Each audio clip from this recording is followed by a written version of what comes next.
যারা মুখ ঢেকে অবিশ্বাসের দৃষ্টিতে ক্যারেনের দিকে তাকালো। বিশ্বাস করতে পারছি না তুমি সেই প্রেমিকের কারণে আমাকে আঘাত করেছিলে। এটা স্পষ্ট যে আমি আপনার জন্য স্টিক আপ ছিল। যারা এর কথাগুলো তাকে সহজেই এর ভাগ্য এড়িয়ে যেতে বাধ্য করতে পারে। তিনি যদি অ্যালেক্সকে পেয়ে থাকেন তবে তার জীবন আরও ভালোভাবে বদলে যাবে। ক্যারেনের জন্য, যিনি একটি ধনী পরিবারে বিয়ে করার জন্য মগ্ন ছিলেন, অতীতে এই সুযোগটি হারানো গ্রহণযোগ্য ছিল না। যারা অব্যাহত, আমি এই মুহূর্তে আপনার একটি উপকার করছি, আপনি জানেন। তুমি কিসের কথা বলছো? অ্যালেক্স এখন আমার বয়ফ্রেন্ড। যারা, দয়া করে তার সাথে সম্মানের সাথে ব্যবহার করুন। কারেন যখন সে অ্যালেক্সের দিকে এগিয়ে গেল তখন সে বলল। সে অ্যালেক্সের বুকের কাছে স্তব্ধ হয়ে যারার দিকে তাকালো। অ্যালেক্সও আশা করেনি কারেন যারার বিরুদ্ধে তার পক্ষে দাঁড়াবে। যদি তিনি এখানে থেকে যান, তিনি জানতেন যে পরিস্থিতি আরও খারাপ হবে। তাই তিনি তাদের দুজনকে একে অপরের সাথে তাদের শান্তি স্থাপন করতে রাজি করালেন এবং তারপর তিনি চলে গেলেন। অ্যালেক্স চলে যাওয়ার সাথে সাথে ক্যারেন ধীরে ধীরে শান্ত হয়ে গেল এবং যারাকে বাঁচানোর জন্য কিছুটা অপরাধী বোধ করতে শুরু করল। যারা হাসল যখন সে দেখল যে কারেন তার কাছে ক্ষমা চাইতে জানে না। কারেন যারাকে দীর্ঘক্ষণ ধরে দেখে, যারা, তুমি ঠিক আছে? আমি যারাকে আঘাত করেছি, সে ভেবেছিল। সে হাসছে কেন? তার মাথায় প্রচণ্ড আঘাতে কি মস্তিষ্কের কিছু ক্ষতি হয়েছে? ক্যারেন, আমি জানি তুমি কি প্ল্যান করছো। তুমি আমাকে এখনই কুপিয়েছ কারণ তুমি চেয়েছিলে অ্যালেক্স তোমার কথা শুনুক। ঠিক জার্জ ভেবেছিল যে এটি ক্যারেনের পরিকল্পনা ছিল। সে তার মুখ ঘষে, যা লাল এবং কালশিটে ছিল, এবং অভিযোগ করে, দেখুন কারেন, এমনকি যদি আপনি তার দৃষ্টি আকর্ষণ করতে চেয়েছিলেন, আপনি খুব বেশি আঘাত করেছেন। আমার মুখ জ্বলছে এবং অসাড়। তখনই কারেন একটা দীর্ঘশ্বাস ফেলল। সৌভাগ্যবশত, যারার কোনো তুষের ক্ষতি হয়েছে বলে মনে হয় না। ঠিক আছে, আমি তোমাকে খুব ঘৃণা করেছিলাম। দয়া করে আমাকে ঘৃণা করবেন না, শুধু অপেক্ষা করুন। আমি তাকে যেখানে চাই সেখানে পেয়েছি। যারা উত্তর দিল, অবশ্যই। আমি জানি যে এই লোক রবার্ট ধনী পরিবারের সন্তান। যখন এটা ঘটবে, আমি জানি তুমি আমাকে $1,000 দেবে, তাই না? যারা ক্যারেনের দিকে চোখ বুলিয়ে নিল। যাই হোক, যারা বুঝতে পেরেছিলেন যে কারেন যে ব্যক্তিকে উল্লেখ করছিলেন তিনি রবার্ট নন। অবশ্যই কারেন হাসলেন। যতক্ষণ না অ্যালেক্সের সাথে সবকিছু কার্যকর হয়, হাজার হাজার ডলার কিছুই হবে না, সে মনে মনে ভাবল। তৎকালীন অ্যাসিনরা দ্রুত প্রেস্টনাস অদক্ষতার কথা ভুলে গিয়েছিল। যারা বলল, তা ঠিক। তুমি কি আগে বলনি যে একজন অতি ধনী ব্যক্তি তোমার কাছে এসেছিল? সে কি গত কয়েকদিনে সেখানে ছিল? আপনি কি আমার জন্য তার নম্বর পেতে পারেন? যার চোখ ছলছল করছিল, তার হৃদয় প্রত্যাশায় ভরে গেল। অবশ্যই, আপনি তার পিছনে তাড়া করতে হবে। এমন ধনী মার খুঁজে পেতে ভাগ্য লাগে, কারেন ভাবলেন। আপনি কি জন্য তার সেলফোন নম্বর চান? তিনি জিজ্ঞাসা। একজন ধনী লোক খুঁজে পাওয়া কঠিন। অবশ্যই, আমাকে এটির পিছনে ছুটতে হবে। আমার শুধু তার যোগাযোগ দরকার। তথ্য। তারপর যারা তার সাথে ডেট করার জন্য যা যা করতে পারে তার সবকিছুই করবে ভেবেচিন্তে। ও কান্তা যারার আশ্চর্যের কথা ভেবে অটল হয়ে গেল। সে কয়েকদিন ধরে আসেনি। সে যখন করবে, আমি তোমার জন্য তার সেলফোন নম্বর পাব। দারুণ, ধন্যবাদ। কারেন যারা মিষ্টি হেসে বলল, আমি সত্যিই যত তাড়াতাড়ি সম্ভব টুইটযোগ্য রাঁচি লোকের সাথে দেখা করতে চাই। তাকে খুব সুদর্শন বলে অভিপ্রায়, কিন্তু সে যদি না থাকে তবে এটা কোন ব্যাপার না, যতক্ষণ সে মরি করেছে। আমি আমার পাশে তার মতো ধনী কাউকে চাই। কারেন গোপনে আনন্দিত। ভাগ্যক্রমে, যারা অ্যালেক্সের পরিস্থিতি সম্পর্কে কিছুই জানত না এবং সে বিশেষ করে বুনিকে খুঁজে পেয়েছিল। যারা, আপনি যে যোগ্য ধনী লোকটির স্বপ্ন দেখেন তিনি হলেন অ্যালেক্স। তুমি বলেছিলে তুমি তাকে করতে চাও এবং তবুও তুমি তাকে কেউ না বলে মনে কর, সে মনে মনে ভাবল। দুই কমিন্স যখন তাদের নিজেদের চিন্তায় হারিয়ে গিয়েছিল, লেস স্কুলে ফিরে আসে। ততক্ষণে তিনি এসে পৌঁছেছেন। তখন প্রায় সন্ধ্যা 6টা। তিনি ক্ষুধার্ত অনুভব করলেন তাই তিনি রেস্টুরেন্টে গেলেন। ক্যাম্পাস, সুন্দর রান্না, সুন্দর রন্ধন প্রণালী ছিল একটি দামি রেস্তোরাঁ যার ধারণক্ষমতা কম্প্রেস ক্যাফেটেরিয়ার কয়েকগুণ বেশি। রেস্টুরেন্টের ভেতরে আগে থেকেই বেশ কয়েকজন ছাত্র ছিল। অ্যালেক্স সামনের ডেস্কের দিকে এগিয়ে গেল এবং লাইনে যোগ দিল। তারপর সে তার পিছনে একজনকে বিদ্রূপের কণ্ঠে বলতে শুনতে পেল, ওহ মাই গড, আপনি ভাববেন মানুষ ঘর থেকে বের হওয়ার আগে নাড়ুর দিকে তাকাবে। ভাবিনি যে আমি এখানে লোকেদের সেবা করব। একটি খাবার এই রেস্তোরাঁয় সম্ভবত এই পাটিপারের মাসিক জীবনযাত্রার খরচের মতো কেন ভুসালদা হব এক ঘাসের জন্য এত টাকা খরচ করতে ইচ্ছুক যদি না এটি চুরি হয়। দারুণ, অ্যালেক্স টুনসেলকে ভাবল। আমি শুধু একটি সুস্বাদু খাবার উপভোগ করতে চাই, এই লোকেরা কারা? কেন তারা আমার প্রতি এত খারাপ আচরণ করছে? অ্যালেক্সের হৃদয়ক্ষোভের একটি বল বেড়ে গেল। সে ঘুরে দাঁড়ালো এবং তিনজন মেয়েকে দেখে তার দিকে এগিয়ে গেল। তারা সবাই ফ্যাশনেবল পোশাক পরেছিল, যেমন সে রাস্তায় হিপস্টারদের পরা দেখেছিল। যা হোক, অ্যালেক্স এই তিনজনকে একেবারেই চিনত না। তারা আমাকে চিনতে না পারলে আমাকে ঠাট্টা করছে কেন? আর অ্যালেক্স পাতলা হয়ে ভাবছিল। তিন মেয়ে তার দিকে না তাকিয়েই হেঁটে গেল। তুমি আমার কথা বলছো না, তাই না? অ্যালেক্স অবশেষে বুঝতে পেরেছে। তিন মেয়ে রেস্তোরাঁর সামনে চলে গেল এবং চতুর্থ মেয়ের সামনে শুয়ে পড়ল। তিন মেয়ে চুরির অস্ত্র অতিক্রম করে এবং মেয়েটিকে অবজ্ঞার সাথে স্ট্যান্ড করার সাথে সাথে গান চিবিয়েছিল। অ্যালেক্স আগ্রহ নিয়ে চতুর্থ মেয়েটির দিকে তাকালো। তার জামাকাপড় স্পষ্টতই পুরানো এবং সস্তা ছিল। তিনি একটি সাদা টি-শার্ট জিন্স পরেছিলেন যা বহু বছর আগে শেষেন বা এলগ্লিট স্টাইলে ছিল এবং একজোড়া ক্যানভাস জুতো যা সাদা হয়ে না যাওয়া পর্যন্ত ওয়ানবেড করা হয়েছিল। সবাই, এই মেয়ের দিকে তাকাও। তার নাম ডেবি স্টোনহিল, এবং সে সবচেয়ে দরিদ্র ব্যক্তি প্রতি বছর এক্সার ক্লাস। সে স্কলারশিপ পায় কারণ সে খুবই দরিদ্র এবং দেখ সে কি খরচ করছে। কম্পাসের সবচেয়ে দামি রেস্টুরেন্টে খাওয়া। সে সম্পূর্ণ নির্লজ্জ, একটা মেয়ে বলল। আরেকজন চলতে থাকে। দেবী, তুমি কি বিব্রত বোধ করছো না? তুমি আসলেই গরিব, তাই না? কিন্তু এখন তুমি আসলে এখানে বিড়াল করতে এসে স্কুলের টাকা খরচ করেছো। তুমি নির্লজ্জ, তাই না? আমি দেখি শার্টস তোমার কাছে আসতে পারে কিনা, আরেকটা মেয়ে হুমকি দিল। তারপর তিন মেয়ে দেবীর চুল টানতে শুরু করে। তাদের মধ্যে একজন তাকে হাত দিয়ে ধরেছিল, অন্যজন দেবীর চুল ধরে তাকে যতটা সম্ভব শক্ত করে টেনে নিয়েছিল। তাদের তিনজনের জন্য দেবী কোনো মিল ছিল না। সে সংগ্রাম করেছে কিন্তু মুক্ত হতে পারেনি। সে নিচে পড়ে যাওয়ার পথে ছিল। মেস অবশেষে দেবীর মুখ স্পষ্ট দেখতে পায়। তিনি ফ্যাকাশে এবং কোন মেকআপ পরেছিলেন, কিন্তু তিনি খুব সুন্দর ছিল। তার পাতলা ঠোঁট শক্তভাবে আটকানো ছিল, এবং তার চোখ বন্ধ ছিল। তিন মেয়ে তাকে যেভাবে নির্যাতন করুক না কেন, সে কোনো শব্দ করেনি। শেষে দেবলকে মাটিতে ফেলে দেয় তিনজন। তুমি নোংরা হওয়ার জন্য সঠিকভাবে পরিবেশন করে। তিনটি মেয়ে স্মিত হয়ে দেবীর দিকে তাকালো যে মেঝেতে পড়েছিল। দেবী মেঝেতে শুয়ে থাকতেই ওয়াটার তার অর্ডার নিতে এসেছিল। তিনি সতর্কতার সাথে তাকে জিজ্ঞাসা করলেন যে তিনি এখনও কিছু অর্ডার করতে চান কিনা। দেবার মাটি থেকে হামাগুড়ি দিয়ে ওয়েটারের দিকে তাকালেন এবং বললেন, দয়া করে আমার জন্য 2টি প্লেট সামুদ্রিক খাবারের রিসোটো নিয়ে আসুন এবং ইভিয়ানের 2টি বোতল আমার সাথে নিয়ে যান। সামুদ্রিক খাবারের রিসোটো প্রতি পরিবেশনের জন্য $25 এবং ইস্তানের একটি বোতলের দাম $20। এমনকি মেনুতে থাকা অন্যান্য সব অসাধারণ খাবারের তুলনায় এই পছন্দগুলি বিশেষভাবে অভিজ্ঞতার সাথে কমেন্ট করা হয়েছিল। অন্যরা যখন শুনল যে ডেবির হুন এক্সপোর্টিসিভ অর্ডার ছিল, তখন তারা তার উপর খুব বিরক্ত হয়ে ওঠে। তাদের একজন চিৎকার করে বলেছিল যে তার অনুদানের এত ব্যয় করার জন্য তাকে মারধর করা উচিত। আমি এক্সটান পান করার সামর্থ্য নেই। আমি ভাবিনি যে একজন দরিদ্র ব্যক্তি এটি পান করতে পারে। আমি বলতে চাই, স্কুলে সবাই তাই তাকে ঘৃণা করবে। সে একবারে 2টি পরিবেশন বিড়াল করতে যাচ্ছে। সে অবশ্যই একটি পুনর্জন্ম ক্ষুধার্ত ভূত, তাই না? অন্যদের কাছ থেকে উপহাস শুনে দেবী মোটেও পাত্তা দেয়নি। তার খেলা জানালায় ঠান্ডা করা শেফের উপর স্থির করা হয়েছিল। 2টি সিফুড রিসোটো শীঘ্রই প্রস্তুত ছিল। দেবী অর্থ প্রদান করে এবং দ্রুত খাবার এবং ইভিয়ান মিনারেল ওয়াটারের বোতল নিয়ে বেরিয়ে পড়ে। মেয়েটিকে অপমানিত দেখে অ্যালেক্স নিজের কাছে দীর্ঘশ্বাস ফেলল। মেয়েটি সত্যিই সুন্দর ছিল, সে ভেবেছিল। এবং সে নিজেকে উপভোগ করতে জানে। তার পরিবারের জীবনযাত্রার অবস্থা এতটাই খারাপ যে সে প্রস্তুত অনুদানের টাকা খরচ করে দামি খাবার তৈরি করতে। তারপর তিনি একজন মেয়েকে বলতে শুনলেন, ওহ, এখানে আরেকজন দরিদ্র আছে। সবাইকে দেখো। দেবীর সাথে থাকা উচিত বলে মনে হচ্ছে না। সে যে পোশাক পরেছে তা দেখো। সে তার জন্য উপযুক্ত। অ্যালেক্স ঘুরে দাঁড়াতেই সে দেখতে পেল 3টি মেয়ে তার দিকে ইশারা করছে। তিনি ইতিমধ্যেই দেখেছেন যে তারা কতটা নিষ্ঠুর, তাই তিনি তাদের সাথে তর্ক করতে চাননি। খাওয়া শেষ করে দ্রুত রেস্টুরেন্ট থেকে বেরিয়ে গেল। যখন সে বেরিয়ে গেল, অ্যালেক্স দেবীর পিঠ দেখতে পেল। এই মেয়ে ছেলেটি কেন নিজের জন্য পরিবেশন করেছে? তিনি বিস্ময়ের উদ্রেক। অ্যালেক্স কৌতূহলী ছিল এবং তার সাথে তাল মিলিয়ে ডেবটের পিছনে চলে গেল।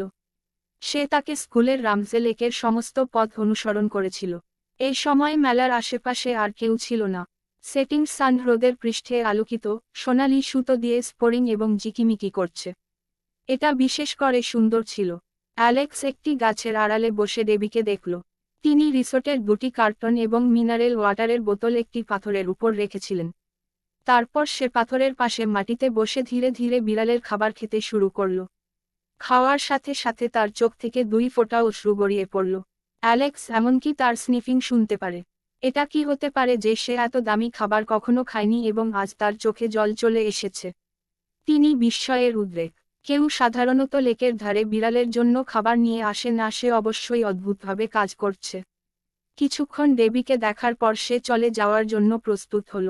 হঠাৎ তিনি ডেবিকে তার খাবার নামিয়ে দিয়ে ধীরে ধীরে উঠে দাঁড়ান। নিশ্চয়ই, আপনি এখন খাওয়া শেষ করে আপনার সমস্ত আবর্জনা ফেলে যাচ্ছেন না। অ্যালেক্স নিজেকে বলল এই মেয়েটা সত্যিকারের পাঙ্ক। এবং প্রার্থনা শুরু। তবে দেবু ইনভে করেননি। পরিবর্তে তিনি ইচ্ছাকৃতভাবে উত্তর পূর্ব দিকে মুখ করে মাটিতে হাঁটু গেড়েছিলেন। কি হতে যাচ্ছিল? কেন তাকে খাওয়ার পর হাঁটু গেড়ে নামাজ পড়তে হলো? অ্যালেক্স বিস্মিত। তারপর দেবী উঠে দাঁড়ালো এবং হ্রদের দিকে হাঁটাহাঁটি করল। সে কি আত্মহত্যার চেষ্টা করছে? অ্যালেক্সের মাথায় চিন্তাটা ভেসে উঠল। দেবীর কর্ম তাকে একটি উত্তর দিয়েছে।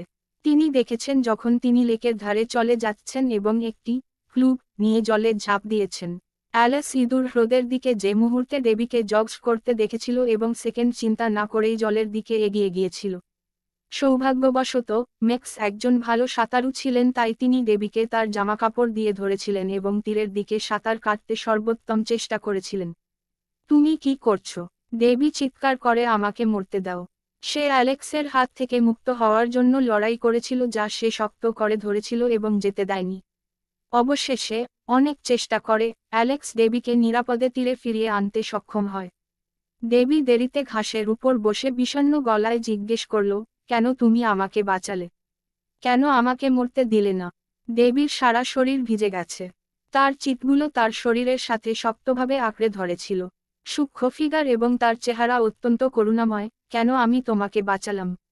অ্যালেক্স নিঃশ্বাস ফেলল। সে আসলেই বুঝতে পারেনি ডেবলের ভাবনা বা কর্ম। আপনি হয়তো ভাবছেন আপনি মরতে চান, কিন্তু আপনি কি আপনার বাবা মাকে বিবেচনা করেছেন? ভবিষ্যতে তাদের এবং রাষ্ট্র আপনাকে এত বছর ধরে সমর্থন করেছে, এবং আপনি কিভাবে শোধ করবেন তা হলো মাই সমাজ। তুমি কি ভাবছ? অ্যালেক্স ডেবি অপোকে তার আত্মমমতা থেকে জাগিয়ে তুলতে চেয়েছিলেন এবং তার বেঁচে থাকার কারণ জানাতে চেয়েছিলেন। অ্যালেক্সের কথায় ঘৃণা একটু চমকে গেল। তিনি তার হাঁটু আলিঙ্গন এবং শান্ত বোধ শুরু। তুমি বলেছিলে তুমি মৃত্যুকে ভয় পাও না, কিন্তু কেন তোমার সাহস নেই অ্যালেক্সকে একটু ভদ্রভাবে আমন্ত্রণ জানানোর? ডেবি তার মাথা দৌড়ে গেল এবং অ্যালেক্সের দিকে তাকালো তার ওটিজি জলযুক্ত সুখ দিয়ে। তার চোখ উজ্জ্বলভাবে জ্বলছিল। সে অ্যালেক্সের হৃদয় ভেঙে দিয়েছে। হঠাৎ করেই তার মনে হলো যে এই জিএইচটি এমন ব্যক্তি নয় যা সে ভেবেছিল। যদি কারো কাছে থাকা সম্ভব হয় তবে তারা কেন মরতে বেছে নেবে? ডেবি হতাশ হয়ে উঠল। যদি আপনার সমস্যা হয়ে থাকে, তাহলে আপনি আমাকে তাদের সম্পর্কে বলবেন না কেন? হয়তো আমি আপনাকে সাহায্য করতে পারি। অ্যালেক্স ইতিবাচক হওয়ার চেষ্টা করে জিজ্ঞেস করলেন। যখন সে অ্যাক্সের আন্তরিক দৃষ্টিতে দেখল, তখন ডেবিক জানত যে সে সত্যিই তাকে সাহায্য করতে চায়। তার হৃদয়ের মধ্যে থেকে একটি উষ্ণ অনুভূতি রণ, তাকে খুব আরামদায়ক বোধ। রুট ডেবির হৃদয় ঠান্ডা হয়ে গেল যখন সে তার অবস্থার কথা ভাবল। আপনি আমাকে সাহায্য করতে পারবেন না, তিনি বলেন। তাড়াতাড়ি আমাকে বলুন এটা কি? আমাকে নেলিভ ফোম অবশ্যই আপনাকে সাহায্য করবে, অ্যালেক্স উত্তর দিয়েছে। ট্রেন মুজ পরিবারে আসছে। সে নিশ্চিত ছিল যে সে তাকে খেতে সাহায্য করবে। আমি সত্যিই কৃতজ্ঞ যে আপনি আমাকে সাহায্য করতে চান, কিন্তু এটি ভুলে যান। আপনি কিছুই করতে পারবেন না। ডেবি স্তব্ধ হয়ে পড়েছিল। সে অনুভব করেছিল যে হেটের সামনে তার অপরিচিত ব্যক্তিটি খুব খারাপ ছিল। ঠিক আছে, এলেস দীর্ঘশ্বাস ফেলল। সে গম্ভীর স্বরে বলল, আমি আশা করি অন্তত তুমি আমাকে প্রতিশ্রুতি দিবে যে আমি আর কোন জঘন্য কাজ করব না। ঠিক আছে, আমি অনুমতি দিচ্ছি, ডেবল উত্তর দিয়েছিল। আলেস থেলট আশ্বস্ত। তিনি ডেবিকে মাটিতে টেনে নিয়ে বললেন, ও হ্যাঁ, এবং ভবিষ্যতে দামি খাবার খাবেন না।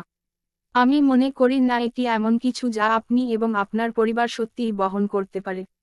দেবীর মুখ লাল হয়ে গেল এবং সে তার মাথা কিছুটা নিচু করল। সে তার জামাকাপড় দুই হাতে ট্যাগ করে ফিসফিস করে বলল, আসলে আমি সাধারণত দিনে $2-এরও কম খাই। আমি ভেবেছিলাম আজকে পৃথিবীতে আমার শেষ দিন, তাই আমি রেস্তোরাঁয় সামুদ্রিক খাবারের রিসোটো খাওয়ার সাহস করেছিলাম। দেবীর মৃদু আওয়াজ শুনে এক্সের হৃৎপিণ্ড শান্ত হয়ে উঠতে পারল না। তাহলে কেন আপনি অ্যান্ডার টু সেরভিংস? আমি জানি এটি একক খাবারে $40 ব্যয় করা খুব অযৌক্তিক।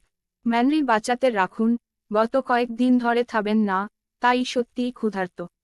সেজন্য আমি 2টি সার্ভিং অর্ডার করলাম। দেবীর কণ্ঠস্বর নরম এবং নরম হয়ে উঠছিল। আমি বুঝতে পারি, অ্যালেক্স উত্তর দিয়েছে। লাজুক এবং টিমিও ডেবির দিকে তাকিয়ে তিনি সিদ্ধান্ত নিলেন যে তিনি ব্যতিক্রমী কেট। এখানে আসো। ডেবি অ্যালেক্সকে সেই সময়ে টেনে নিয়েছিল যেখানে সে খাবার রেখেছিল। স্টেইস মিউড অ্যালেক্সের দিকে উষ্ণভাবে, তারপর তাকে রিসোটাসের একটি কন্টালাইজার দাও, এই বিড়াল। অ্যালেক্স দ্রুত প্রত্যাখ্যান করলেন, কোন দরকার নেই, তোমার খিদে নেই, তুমি খেয়ে নাও। সে বালি।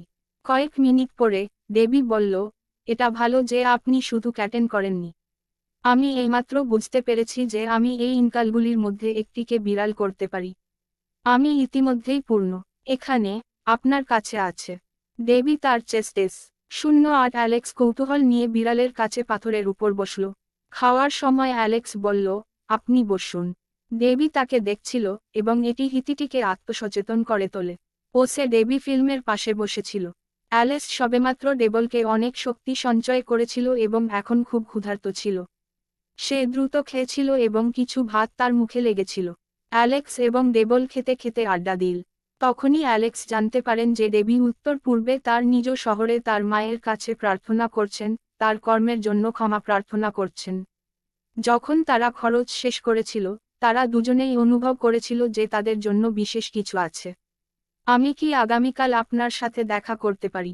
অ্যালেক্স পুঁতিতে আঘাত করে এবং বিব্রত হওয়ার ইঙ্গিত দিয়ে ব্যবহার করে। দেবীর সম্পর্কে আমার সত্যিই ভালো অনুভূতি আছে, সে ভাবল।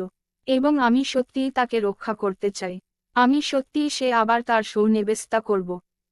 অ্যালেক্সি প্রশ্ন দ্বারা স্তব্ধ হয় এবং তিনি ভুইনের। সে তার হৃদয়ের কথা শুনে উত্তর দিল, অবশ্যই। পরের দিন দুপুরে অ্যালেক্স তার দাবি শেষ করে সে সোজা চলে গেল রামজেলেকে। সেখানে তিনি দেখতে পেলেন গতকালের মতো একই মোরগের উপর বসে আছে একটি সূক্ষ্ম মূর্তি। তার হৃদয়ে ফ্লোরিয়ারিং সঙ্গে ওয়াকি ক্রিয়ার। ডেবি বোর্ড লুজ ফুটেজ বায়ুপথে ঘুরে ঘুরে তার হাতে লাল এবং হলুদ প্লাস্টিকের পা ছিল। শো উঠে দাঁড়িয়ে ব্যক্তি তার হাতে দিয়ে বলল, এটা তোমার জন্য। অ্যালেক্স আনন্দিতভাবে অবাক হয়েছিল। তিনি তার কাছ থেকে প্লাস্টিকের ব্যাগটি নিয়ে নিলেন এবং তাতে পিচ, প্লামা এবং এপ্রিকট রয়েছে। বা তাদের উপর জল ফোঁটা সঙ্গে প্লেস ছিল। ছেলে, তুমি কি আমার জন্য খুব খারাপ অতীত ছিল? তিনি জিজ্ঞাসা করলেন। খুব ব্যয়বহুল। দয়া করে ভবিষ্যতে কিনবেন না। তিনি চালিয়ে গেলেন, যদিও তিনি গভীরভাবে স্পর্শ করেছিলেন। আমি জানি অনেকেই প্রতিদিন ফল খায়, কিন্তু ডেবটের জন্য ফ্যাকুরিতে তাজা ফল খায়। সে ভাবল। দেবী জবাব দিল, এগুলি খাও। এই ফলগুলি এখন ঋতুতে রয়েছে কারণ সেগুলি দামি নয় এবং এগুলি এমন অবশিষ্টাংশ যা কেউ চায়নি। দোকানের ম্যানেজার তাদের অর্ধেক দামে আমার কাছে পাঠান। এগুলি পরিষ্কার করুন এবং আপনার জন্য খারাপ বিটগুলি খনন করুন, এটা নিয়ে চিন্তা করবেন না। ডেবি কিছু ডাউটিট দিয়ে বলল। কিভাবে আমি চিন্তা করতে পারি না? অ্যালেক্স ডেবিকে অবাক করে দিয়েছিল। সে বয়মি ফ্রুট করার জন্য কিছু টাকা সঞ্চয় করেছে, তবুও সে তার অনেক সমস্যা আছে। অ্যালেক্স একটি পিচ তুলে নিয়ে তার মুখের মধ্যে ঢেলে দিল, সর্বত্র জোস ছড়িয়ে দিল। ভ্যাম, সত্যিই সুস্বাদু, সে বলল। কেন তোমার কাছে কিছু আছে না? এই পিচটা খুব মিষ্টি। অ্যালে পিকোবিরা পিচ ডেবেকে দিয়ে দিল। ডেবি মেক্সের দিকে তাকালো, যে খুশি হয়ে খাচ্ছিল, এবং পিচটি তার মুখে দেওয়ার সাথে সাথে মিষ্টি এসেছিল। পরের কয়েক দিন ধরে অ্যালেক্স এবং ডেবি প্রতিদিন দুপুরে লেকে দেখা হতো। প্রতিটা দিন প্রথমেই তাকে দেখে খুশি হতো।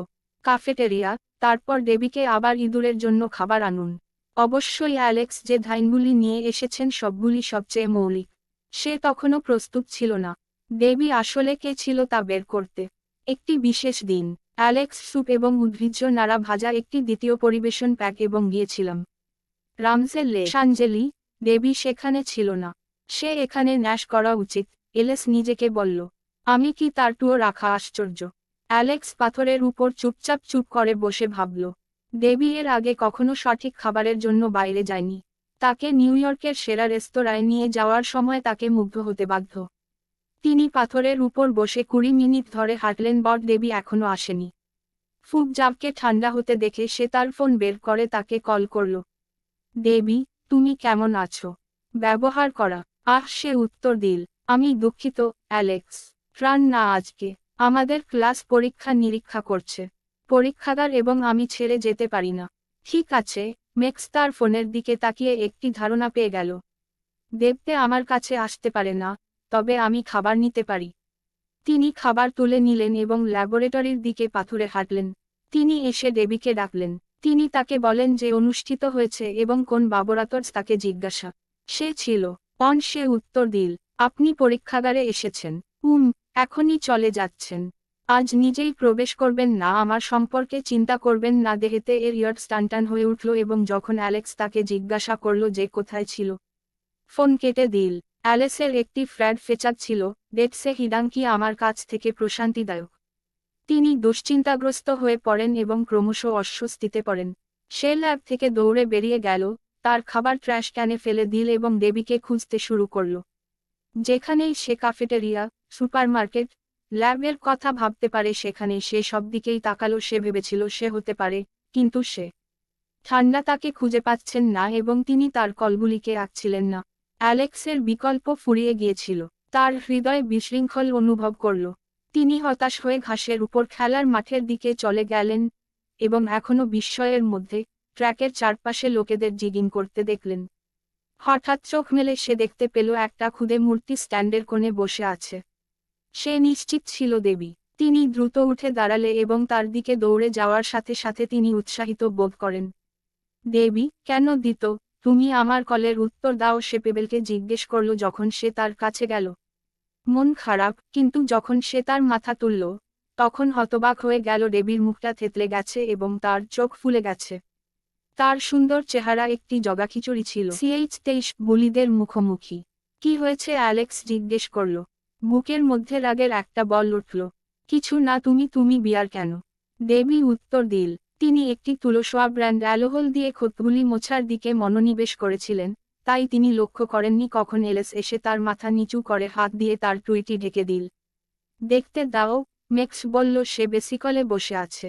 সে তার হাত ধরে ধীরে ধীরে নামিয়ে আনল। কাছাকাছি আসা। দেবীর মুখের ক্ষত আরও বেশি শোচনীয় ছিল।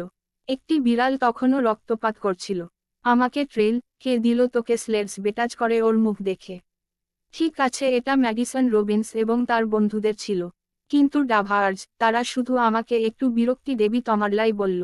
3 জন গ্রিস যারা আপনাকে সেদিন সুন্দর রান্নায় জ্বালাতন করছিল, তাই না? আমি এখন তাদের খুঁজে বের করব এবং তাদের একটি পাঠ শিখিয়ে দেব। অ্যালেক্স দাঁড়িয়ে রইল এবং ম্যাডিসন এবং অন্যদের খুঁজে বের করার জন্য তাদের মনের একটি অংশ দিতে প্রস্তুত। ডেটিবি কুইডি অ্যালেক্সকে পিছনে টেনে আনবেন না। এটা এতটা সহজ নয় যতটা আপনি ভাবছেন। ম্যাডিসন টিউন শক্তিশালী বন্ধু। আপনি যদি এখনই এগিয়ে যান, তাহলে শেষ পর্যন্ত আমরাই ক্ষতিগ্রস্ত হব। তাহলে আমরা তাদের আপনাকে চিরকালের জন্য হালি করতে দেব। অ্যালেক্স দেবের দিকে তাকালেই ভ্রুকুটি করলেন। আলের কথায় ডবি মাথাটা একটু নিচু করে ফিসফিস করে বলল, টিন এতদূর তোমার নিজের ভালো করছে। আমি ফাটায়ারে তাদের থেকে দূরে থাকব। সারা রাত অ্যালেক্সের হৃদয়ে নরম হয়ে গেল। ডেলসবি আমার স্যালিটি বিবেচনা করছে, ইভেন্ট ওয়াই, চিন্তা করা উচিত। কিন্তু কেন এমন গিরিকে ধমক দেওয়া হচ্ছে? চলো, আমি তোমাকে এখন হাসপাতালে নিয়ে যাই। অ্যালেক্স দেবীর হাত ধরে চলে যাচ্ছিল। প্রয়োজন নেই, হাসপাতালটি অনেক ব্যয়বহুল। আমার কাছে টাকা পয়সা নেই, তিনি ঝাঁকুনি দিয়ে বললেন, যেখানে তিনি ছিলেন। আপনাকে দিতে হবে না। অ্যালেক্স দেবীর দিকে অসহায়ভাবে তাকালো এবং তাকে হাসপাতালের দিকে টেনে নিয়ে গেল। দেবীর আঘাতগুলি দ্রুত মোকাবেলা করা হয়েছিল এবং অ্যালেক্স পাহাড়ে প্যার। আপনাকে ধন্যবাদ টিআই পয়ে। আপনি বব ডিভিড স্লেস তাকান এবং খুব খুশি বোধ। সে তার জন্য তার উদ্বেগ অনুভব করতে পারে।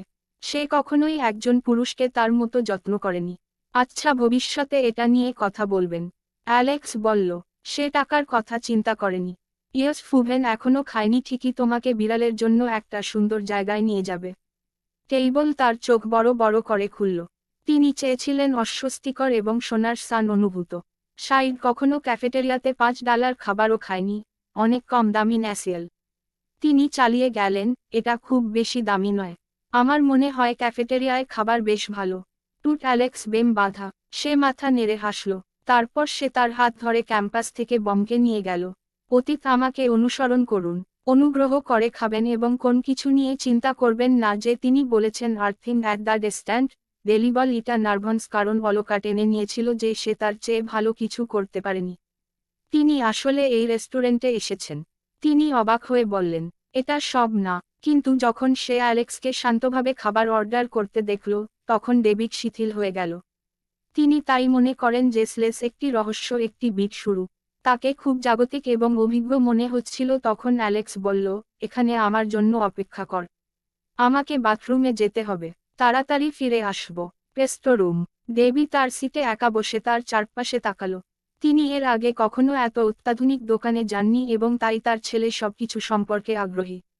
তারপর এক পাশ থেকে একটা আওয়াজ শুনতে পেল লাথির দেবী কণ্ঠ বলল, ট্রাহ, এটা সত্যিই তার। আমি ভেবেছিলাম আমাকে অবশ্যই মুটাকেন হতে হবে। ম্যাডিসন দেবীর সামনে দাঁড়িয়ে একজন শের সঙ্গে দিকে তাকিয়ে আছে। ম্যাডিসনের দুই বন্ধু তার পাশে এসে দাঁড়ালো।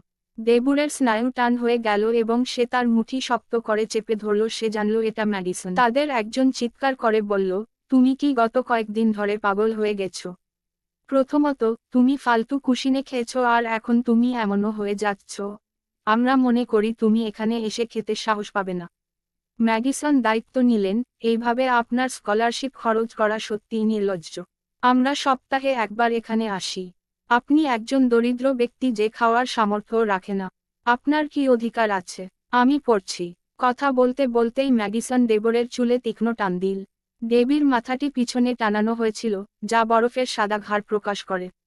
দয়া করে আমাকে এখানে যেতে দেবেন না। সে কাঁদছিল। যখন আমরা ক্যাম্পাসে হ্যাক করেছিলাম তখন আপনি আমার সাথে যা খুশি তাই করতে পারেন। দেবী তার জেনিনকে মারধর দেখতে চায়নি। যখন তারা ডেলিটকে করুণার জন্য খুশি করতে শুনেছিল, তখন ম্যাডিসন এবং অন্য দুজন আরও খুশি হয়েছিল। তারা সবাই আনন্দে হাসতে লাগল। তিনি অতীতে আমাদের সাথে প্রতারণা করার চেষ্টা করছেন। আমরা যখন তাকে আঘাত করি তখন সে কখনো শব্দও করেনি, একা একা গমতে মেরি। ম্যাডিসন তার চুল আঁকড়ে ধরে এবং তার সমস্ত শক্তি দিয়ে তার বইয়ের স্তূপ টেনে দেবীর মুখের দিকে নিয়ে এসে বলে, সিনর, তুমি আমাকে যেতে দিতে বলেছিলে। আমি যাচ্ছি না। এটাই প্রমাণ হবে তুমি একটি কুকুর এবং আমার নিয়ন্ত্রণ। এর সাথে স্ট্যাডিসন দেবসেকে ছুঁড়ে ফেলে দিলেন এবং তাকে চড় মারার জন্য তার হাত বাড়িয়ে দিলেন।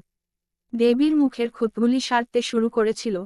ম্যাডিসনের একটি চড় দিয়ে তাদের মধ্যে কয়েকটি আবার বিভক্ত হয়ে যায়। এটা অত্যন্ত বেদনাদায়ক ছিল। দেবী কোণ পেতে চেষ্টা। হিচ, এখানে ফিরে যান। ম্যাডিসন চেঁচিয়ে উঠল। দৌড়াও বন্ধ করো, হয়তো আমি তোমাকে মারব না। আজ রাতে যখন আমরা ডর্মে ফিরে যাব। ম্যাডিসন এবং তার বন্ধুরা দেবীর দিকে ক্রোধান্বিতভাবে অঙ্গভঙ্গি করে। দিব একটি কর্তব্য ছিল না। সে জানত যে তাকে সেখান থেকে বেরিয়ে আসতে হবে যতটা অস্বচ্ছতার মতো সে নিয়ন্ত্রিত করবে। যা দিব্যি দূরে জোর মারা ছিল, তিনি একটি বলিষ্ঠ শরীরের মধ্যে বোমপেড। অ্যালেক্স সে ভেবেছিল এবং তার হৃদয় দেখিয়েছিল, কুত্তা, এখানে হ্যাক কর। ম্যাডিসন চিৎকার করে বললেন, দৌড় বন্ধ করুন এবং আজ রাতে যখন আমরা ডর্মে ফিরে যাব তখন হয়তো আমি তোমাকে মারব না। ম্যাডিসন এবং তার বন্ধুরা দেবীর দিকে ক্রোধান্বিতভাবে অঙ্গভঙ্গি করে। দেবী একটি বোকা ছিল না। সে জানত যে তাকে সেখান থেকে যতটা সম্ভব চটকদারভাবে বেরিয়ে আসতে হবে। দেবী যখন দূরে যাওয়ার চেষ্টা করছিল, সে একটি শক্ত শরীরে ধাক্কা খেল।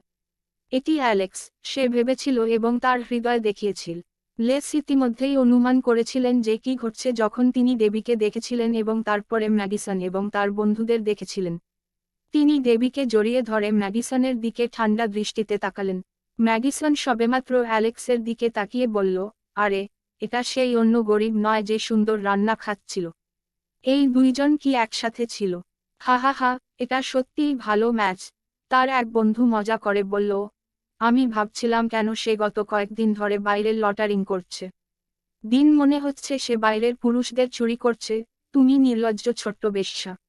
সৌভাগ্যবশত আপনিই একমাত্র এমন একজন দরিদ্র হারার যোগ্য। কেন তুমি তাকে মারলে? অ্যালেক্স শান্তভাবে জিজ্ঞেস করল। ম্যাডিসন হেসে হেসে উত্তর দিল, কেন?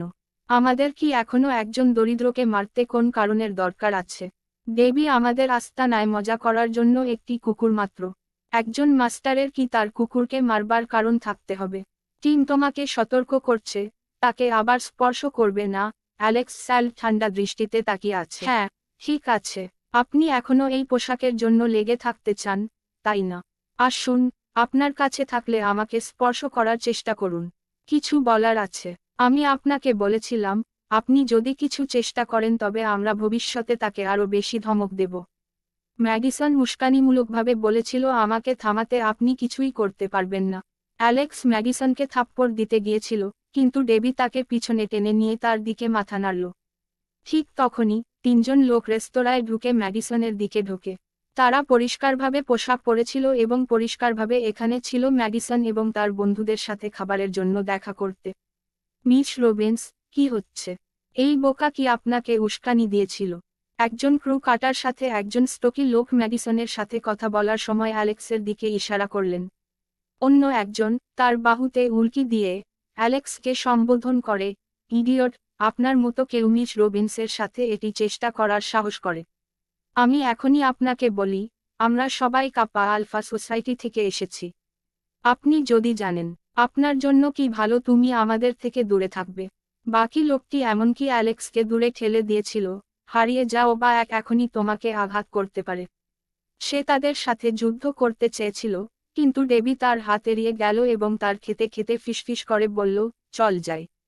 অ্যালেক্স বুঝতে পেরেছিল যে এখনই তাদের সাথে লড়াই করা বোকামি হবে। কি হয়েছে তার খেয়াল ছিল না তাকে, কিন্তু সে চায়নি দেবী আবার আঘাত করুক। পরিবর্তে তিনি দেবীকে দরজার দিকে অনুসরণ করলেন। তুমি কি তোমার ছোট বান্ধবীকে সাহায্য করছো না? ওহ, কি লজ্জার! যদি তোমার মতো বয়ফ্রেন্ড থাকতো, আমি অবশ্যই হ্যানকে ফেলে দিতাম। ম্যাডিসন তার পিছনে দাঁড়িয়ে তার অস্ত্র ক্রস করে উপহাস করল। তাম গর্বিতভাবে। কাপা আলফা সোসাইটার অ্যালেক্স কি দেবীকে জিজ্ঞাসা করলেন যখন তারা রেস্তোরাঁ থেকে বেরিয়ে গেল। দেবী উত্তর দিয়েছিল, এটি আমাদের স্কুলের কাছাকাছি একটি সংস্থা। তারা খুব শক্তিশালী। ম্যাডিসন এবং বাকিরা কাপ্পা আলফা সোসাইটির অন্তর্গত। সেজন্য আমরা তাদের ভুল দিকে যেতে পারি না। এজন্যই আমি আপনাকে থামিয়ে দিয়েছি, কিন্তু এখন অ্যালেক্স তার মনের মধ্যে কিছু বলল না। সে গোপনে সিদ্ধান্ত নিয়েছে যে দেবীকে সে জানাতে একটি উপায় খুঁজে বের করবে। আলেস সঙ্গে ট্রিফলেট করা কেউ ছিল না।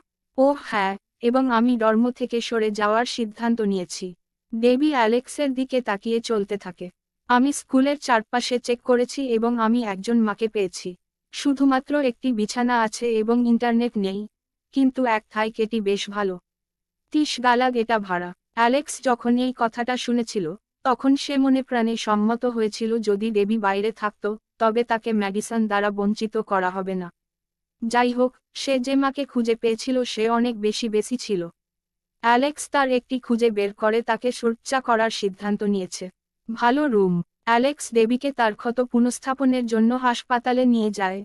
তারপরে তারা আলাদা হওয়ার আগে ক্যাফেটেরিয়ায় খাবার খেয়েছিল। পরের দিন অ্যালেক্স একটি ক্যান নিয়ে সরাসরি গ্রিন আইল্যান্ড গার্ডেন ডিস্ট্রিক্টে একটি উচ্চ শ্রেণীতে যান। প্রেস্টন বিশ্ববিদ্যালয়ের কাছাকাছি আবাসিক জেলা। অ্যালেক্স সারা দিন এটা নিয়ে ভাবছিল। আমার কাছে এখন টাকা আছে, সে ভাবল। কেন আমি দেবীর জন্য একটি বাড়ি কিনব না যেখানে থাকার জন্য এটি একটি রুম ভাড়ার চেয়ে তার জন্য আরও সহনশীল হবে। গ্রিন আইল্যান্ড গার্ডেন জেলা ছিল একটি ছোট এবং একচেটিয়া আবাসিক এলাকা যা ছিল সাম্প্রতিক বছরগুলিতে উন্নত। এটি পরিবহনের জন্য সুবিধাজনক ছিল, একটি উচ্চতর অবস্থান ছিল এবং প্রথম হারের সুবিধা ছিল। এটি নিউ ইয়র্কের একটি অতি বিলাসবহুল ছোট জেলা ছিল। অ্যালেক্স সরাসরি বিক্রয় অফিসে গিয়েছিলেন। বর্তমান ম্যানেজার দারিয়া শেষের চেয়ে সুন্দর ছিল। এখানে একটি সম্পত্তি বিক্রি করে তাকে $50,000 অনুপ্রেরণা জোগাল। অ্যালেক তার কাছ থেকে শুনেছিল সহপাঠী যে ডারলা তাই তার গ্রাহকদের জন্য লজ্জাজনক জিনিস করতে ইচ্ছুক ছিল। বাড়ি বিক্রি। সাধারণত ডারলা এবং অন্যান্য বিক্রয়কর্মীরা যখন একজন গ্রাহককে প্রবেশ করতে দেখেন, তখন তারা তাদের সাথে সাথে হাসিমুখে অভ্যর্থনা জানাতেন। যাই হোক, যখন তারা বলে অ্যালেক্স এন্টার, তখন কেউ হৃদয়ের শুভেচ্ছা জানাতে যায়নি। এলেস দীর্ঘশ্বাস ফেলল। যখন তিনি ডেস্কের দিকে হেঁটে গেলেন, ঘটনাক্রমে এমন এক মহিলার সাথে ধাক্কা খেয়ে যান যিনি সবেমাত্র অফিসে প্রবেশ করেছিলেন। আহ, সাবধান, দেখ তুমি কি করেছ। তুমি প্রায় আমার নতুন জুতো পরেছ। তুমি কি এখান থেকে একটা সম্পত্তিও দিতে পারবে? সিরিয়াসলি? সোমেন বাদামি ফ্যাট ছিল। তিনি নাগলস, একটি রাজা ফিগার বাগিং পোশাক এবং একজোড়া হাই হিল ক্রিস্টাল স্যান্ডেল পরতেন। যদিও তাকে তার বয়স 30-এর দশকের মাঝামাঝি মনে হয়েছিল, তার উন্মুক্ত বাহুগুলি ছোড়ার মতো সাদা ছিল। মহিলার পিছনে জিন্স পরা একজন লোক ছিল, একটি সাদা ভেস্ট, বাদামি চামড়ার উন্ডাক এবং তার অ্যানের নিচে একটি ব্যাগ ছিল। সে বলেছিল, সিনেস্টে থুইটের সাথে কথা বলে সময় নষ্ট করবেন না, বাবু চলো গিয়ে দেখি। দুর্না চঞ্চলভাবে প্রাচীরের দিকে এগিয়ে গেল এবং দম্পতিকে উষ্ণ অভ্যর্থনা জানালো। তারপরে সে অ্যালেক্সের দিকে তাকালো, তার সাথে বিরক্ত লাগছিল। দুঃখিত, আমাদের অফিসে আপনার খারাপ অভিজ্ঞতা হয়েছে। সে বলল, এখানকার আশেপাশের লোকেরা জানে যে এটি একটি উচ্চ শ্রেণীর আবাসিক এলাকা, তাই কিছু লোক যারা বাড়ি কেনার সামর্থ্য রাখে না তারা প্রায়শই আমাদের বিক্রিতে আসে। অফিসে বিনামূল্যে আর কন্ডিশনিং উপভোগ করার জন্য ডার্লা অন্ধকার চশমা পরা ভদ্রমহিলাকে এক্সপ্লেন করে। অবশ্যই, অ্যালেক্স ইসু যে তিনি হেম সম্পর্কে কথা বলছিলেন। তিনি হাসতে হাসতে বললেন, তোমার কি মনে হয় আমি মোটেও বাড়ি দিতে পারবো না? পুরো আবাসিক এলাকা কিনতে কত খরচ হবে? ডার্লা অ্যালেক্স এবং বালির দিকে তাকালো। এখানে একটি বাড়ির জন্য সর্বনিম্ন মূল্য $250,000। আপনার দিকে তাকিয়ে বলতে পারি যে এটা আপনার সামর্থ্যের কিছু নয়। ডার্লা দরজার দিকে ইশারা করে, শনিলাম যখন সে তার উত্থান পাশ করল। অ্যালেক্স তাকে উপেক্ষা করে এবং বলল, টিফ এখানে একবার দেখে নিন। যদি একটি উপযুক্ত সম্পত্তি থাকে তবে আমি এটি বলবো। সে নিজেকে যাচাই করার জন্য সেলস ডেস্কের দিকে চলে গেল। এটা সত্যিই দারিয়াকে বিরক্ত করেছে। আপনি এখানে একটি সম্পত্তি বটি করতে চান? তিনি দাবি করেছিলেন, আপনি এখানে থাকার জন্য নির্লজ্জ। কিন্তু আমি মনে করি যে আপনি অ্যালেক্সকে উপেক্ষা করে আরও কিছুক্ষণ শীতাত্ম নিয়ন্ত্রণে থাকতে পারবেন না। ডার্টা দম্পতিকে বিক্রয় ডেস্কে নিয়ে যান এবং তাদের সম্পত্তি দেখাতে শুরু করেন। প্রায় 10 মিনিটের জন্য লোকটি সিদ্ধান্ত নিয়েছে যে তারা কোন বাড়িটি কিনতে চায়। তিনি বলেছিলেন, আমরা এখানে আগেও বেশ কয়েকবার এসেছি এবং যেটি সবসময়ই ধরা দেয়। ডার্টা উত্তর দিলেন, একটি মহান পছন্দ, সুর। আপনি একটি ভালো চোখ আছে। 4টি বেডরুম সহ 2.500 বর্গফুট বিশিষ্ট এই ভিলাটি ইউর জেলার সবচেয়ে জনপ্রিয়। এটি প্রশস্ত এবং ভালো লাইট ল্যাগ আছে, চারপাশ খুব শান্ত এবং এটি হ্রদের খুব কাছাকাছি। তিনি উৎসাহের সাথে লোকটিকে প্রাণ দিয়েছিলেন এবং অবশেষে অর্থ প্রদানের বিষয়টি উত্থাপন করেছিলেন। এই সম্পত্তির দাম $15 মিলিয়ন। আপনাকে ডিউন পেমেন্ট হিসাবে 30% বা $400,000 দিতে হবে। লোকটা হতভম্ব হয়ে গেল। তিনি উচ্ছ্বসিত হয়ে বললেন, মোচ হও। আপনার বিজ্ঞাপনের উপর আমি নিশ্চিত যে এটা বলেছে যে দাম এতটা হাত ছিল না। ওহ, এই বিজ্ঞাপনটি কয়েক মাস আগের। এই ভিলাগুলি খুব দ্রুত বিক্রি হচ্ছে, তাই কয়েক মাস আগে আমরা দাম বাড়িয়ে দিয়েছিলাম। দারিয়া নেহত যখন সে লোকটির মুখের হতবাক অভিব্যক্তিটি লক্ষ্য করে, তখন সে খোঁড়া উৎসাহ শুরু করে। দম্পতি কর্ডনভিল মূল্য দিতে সামর্থ্য না। সে চলতে থাকে, স্যার এই ভিলা সম্পর্কে অনেক খোঁজখবর নিয়েছেন। আপনি যদি সত্যিই এটি কিনতে চান তবে আপনাকে আজই ডিপোজিট দিতে হবে কারণ এটি সহজেই মস্তক দ্বারা বিক্রি হতে পারে। স্বামী, তাড়াতাড়ি করুন এবং টাকা পাওয়ার উপায় নিয়ে ভাবুন। সাদে মহিলাটি লোকটির হাত ধরে রেখেছিল। আমি সত্যিই ওর্সভিলস পছন্দ করি এবং এখানে আমার পছন্দের আর কিছুই নেই। আপনি কি বলেন নিজে এই ভিলায় প্রেম করাই হলো সমাজে আমাদের মর্যাদা বাড়ানোর এবং আমাদের বাসনের জন্য আপনার প্রয়োজনীয় ধারণা দেওয়ার একমাত্র উপায়? আপনি কি দেখতে পাচ্ছেন না যে আমি একটি সয়া খুঁজে বের করার চেষ্টা করছি? লোকটি দূরতার দিকে তাকিয়ে উত্তর দিল, আমি অবশ্যই এই ভিলা কিনব। আপনি আপাতত এটি রাখতে পারেন। আমি গ্যারান্টি দিচ্ছি যে আমি 10 দিনের মধ্যে সমস্ত টাকা জোগাড় করব। দুঃখিত, কিন্তু আমার এটা করার ক্ষমতা নেই। দারিয়া মাথা নেড়ে উত্তর দিল।